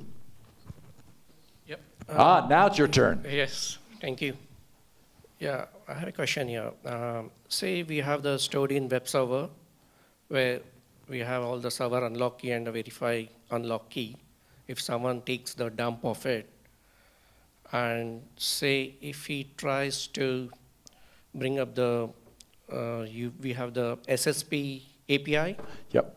So tries to take the dump of it and then try to get the invoke the man in the middle attack. Yep. With that, so that when you tries to log in or whatever the thing, because he cannot decrypt, he'll not be successful. So can he invoke for me to type in my private key, the one recovery key? And is it possibility that he can capture my recovery key? So, great question. I'll sort of strip that down to, does the rescue code ever transit the wire in any form? And it does not. But the rescue code is only used locally between you and the client to perform a decryption of that piece of your identity, which is normally never decrypted. But even when it is, all it allows you to do is to, a few things like recover your password, or it unlocks the ability to rekey your identity. But that grand master identity never leaves the client or transits the wire. So it is safe from any kind of attack. Thank you. And when the lights go out, the exit is over here. So stand up slowly and move carefully. Yes. We will probably end up with at least a handful of different clients, thinking of all different operating systems. Have you thought about starting some kind of foundation for getting money for third-party reviews of different clients, as well as the server-side implementation behind the API? I haven't. How much time do you have? No, seriously, I would love that to happen. I've worked to create, to enable and create a community at squirrel.grc.com, put the idea there and let's see what happens. I mean, I'll do everything I can to encourage the future, but people have been very, very patient waiting for SpinRite 6.1. And I've been promising the moment Squirrel is finished, I'm going to start that. So that happens very soon now. But I mean, for this to happen, it needs to be way bigger than me. And I want it to be. I mean, that's why from day one, I gave it away. That's the other thing, that people who aren't in the industry, when I'm like having coffee or drinks with some neighbors, and I say, oh yeah, I've solved this whole username and password problem, and what? And then I sort of explain it a little bit, and they say, wow, you're gonna be rich. And I say, no, I forgot to tell you, it's free. I'm giving it away. Then they go, what's wrong with you? And I mean, they don't get it. No one can make any money on this. It has to be free. So, because I would much rather have this work and be prevalent and succeed than, further enrich myself. I've got more SpinRites to do. So that's where I'm going to focus in the future. Yeah. Oh, I see him. Hey. Yeah, all this web stuff is cool, but when machines talk to machines, today you could use X509 certs to authenticate between them. Would it make sense to adapt or use Squirrel? Is it possible to use Squirrel for like server to server or machine to machine or machine to server?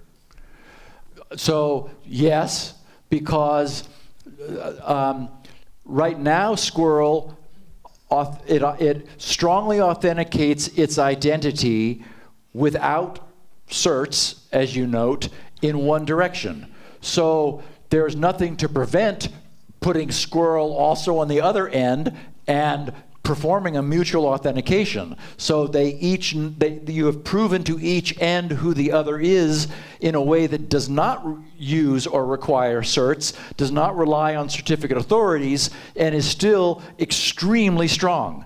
So that wasn't the problem I was trying to solve. I was, really focused on just usernames and passwords. But some of these concepts, please repurpose them. It can do all kinds of different things. But if I, as it was, it took me 5.5 years just to get to here. I'm done now. I've got to go back and deal with SpinRite. But yes, you're absolutely right. This provides a certificate-free, non-central authority-based. Now, I should also mention that there are many benefits of a certificate authority-based system. There are lots of things it does that this wouldn't do, but if what you wanted was to robustly authenticate each endpoint to the other, this could do that just by using SQRL in each direction at the same time. Yeah. Hi, Steve. Is there any potential problem with malicious client software? Yes. Big problem. That's my biggest concern. I wrote this, of course, in assembly language, my client, and and it's not that I'm trying to keep it to myself, because I snip chunks of source and I've given it to various developers who are trying to understand some intricacy. That was actually before I had any of the documentation up. Now the documentation probably replaces that. So I'm happy to share my code, but my concern is if I were to publish the whole thing, so a bad guy could take it and create a malicious client that sends every private key. Every user's SQRL identity created, off to China, to the Hong Kong post office. So I don't want to do that. And I talk about that in the Q&A on the SQRL forums. I make a point of telling people, you really don't need the Paisley plus SQRL client.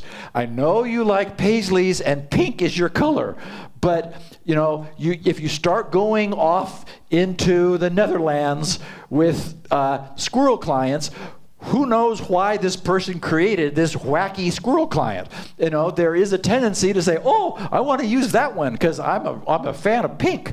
Fine, but there, you are absolutely. That's a great question. You are really trusting the intentions of the author of the client, and if you took your SQRL client from your SQRL identity from a good client and dropped it into a bad client, well, it's just as bad as if you started with the bad client from the beginning. So again. When I originally started this, I was calling it a proof of concept. Well, I got a little carried away. But my hope is that Microsoft would burn this into Windows and that Linux would support it natively and it would be in Mac OS. And so the idea being this demonstrates that it works. All the problems got solved. We can see it. We can touch it. We can play with it. But I'm hoping this is just the tip of the iceberg of where this thing goes, because it could be. And in which case, users would no longer need clients. They would just, operating systems would be SQRL clients. So I have another question about another type of malicious clients. So let's say you have these WordPress websites that have SQRL login, as you say, on your forum without further confirmation. You could create a computationally cheap SQRL client and run on a botnet to sort of denial of service attack that WordPress site and fill up the databases basically with junk. So I guess maybe it would be best practice to have some sort of email confirmation or something to prevent that process? Or maybe rate limit authentication. Well, I was going to say by IP, but you said botnet. Yes. So you're going to get a distributed IP. Yeah, I have no solution to that. But, you know, and the problem, of course, is that even email accounts and authentication loops, those can be automated too. So, so if a bad guy wants to do that, you know, SQRL is another way that can be done, but it could still be done without SQRL.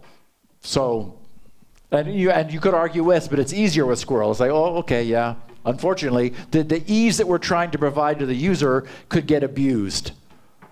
And it makes it easier for the bot. Oh, you again. You me again. Okay. What do you got now? Let's say that a malware, as they said, stole my identity.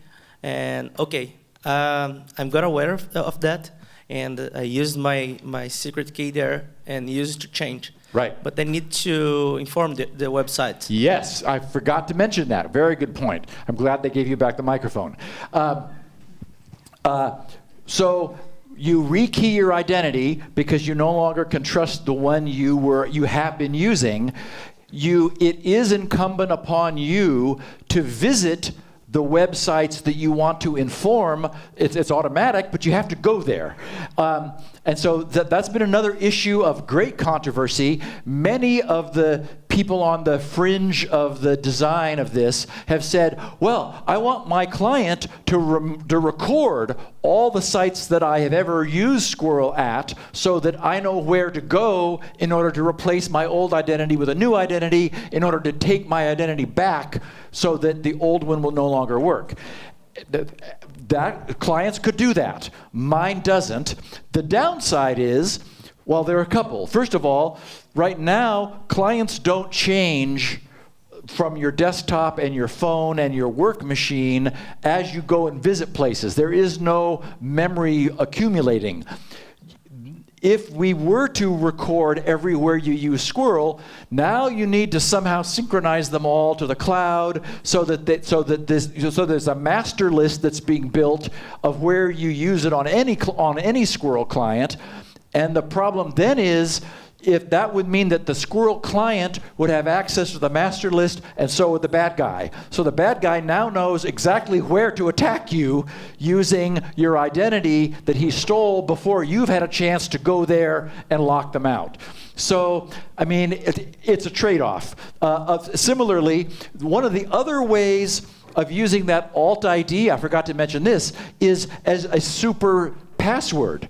That is, there's no record of you having forked your identity by adding an alt ID string. So if you wanted to even make your bank login safe against the loss of your SQRL identity, when you log into your bank, you could always identify yourself with a fixed alt ID that the bad guy, because your client doesn't record it, they would never know. And so when they stole your SQRL identity, it wouldn't work at your bank because the bank would say, I don't know who you are, because they would not know what alt ID, sort of a super password that you were using for those sites you cared about. So that's a simple means of creating sort of like a super strong identity for sites that you really care about. But you're exactly right that when after you rekey, what we say is you should go visit the most important places that you really want to make sure the bad guy that has your identity might be able to get into. Go there, just let the site see you, it'll update its identity, and then bad guys can't get you there. But ultimately, you're right, you've got to revisit the sites that knew you under your old key in order for them to update to the new one. Great question. Yeah, thanks everyone for all the great questions. And yes, big applause to Steve for coming here and presenting SQRL.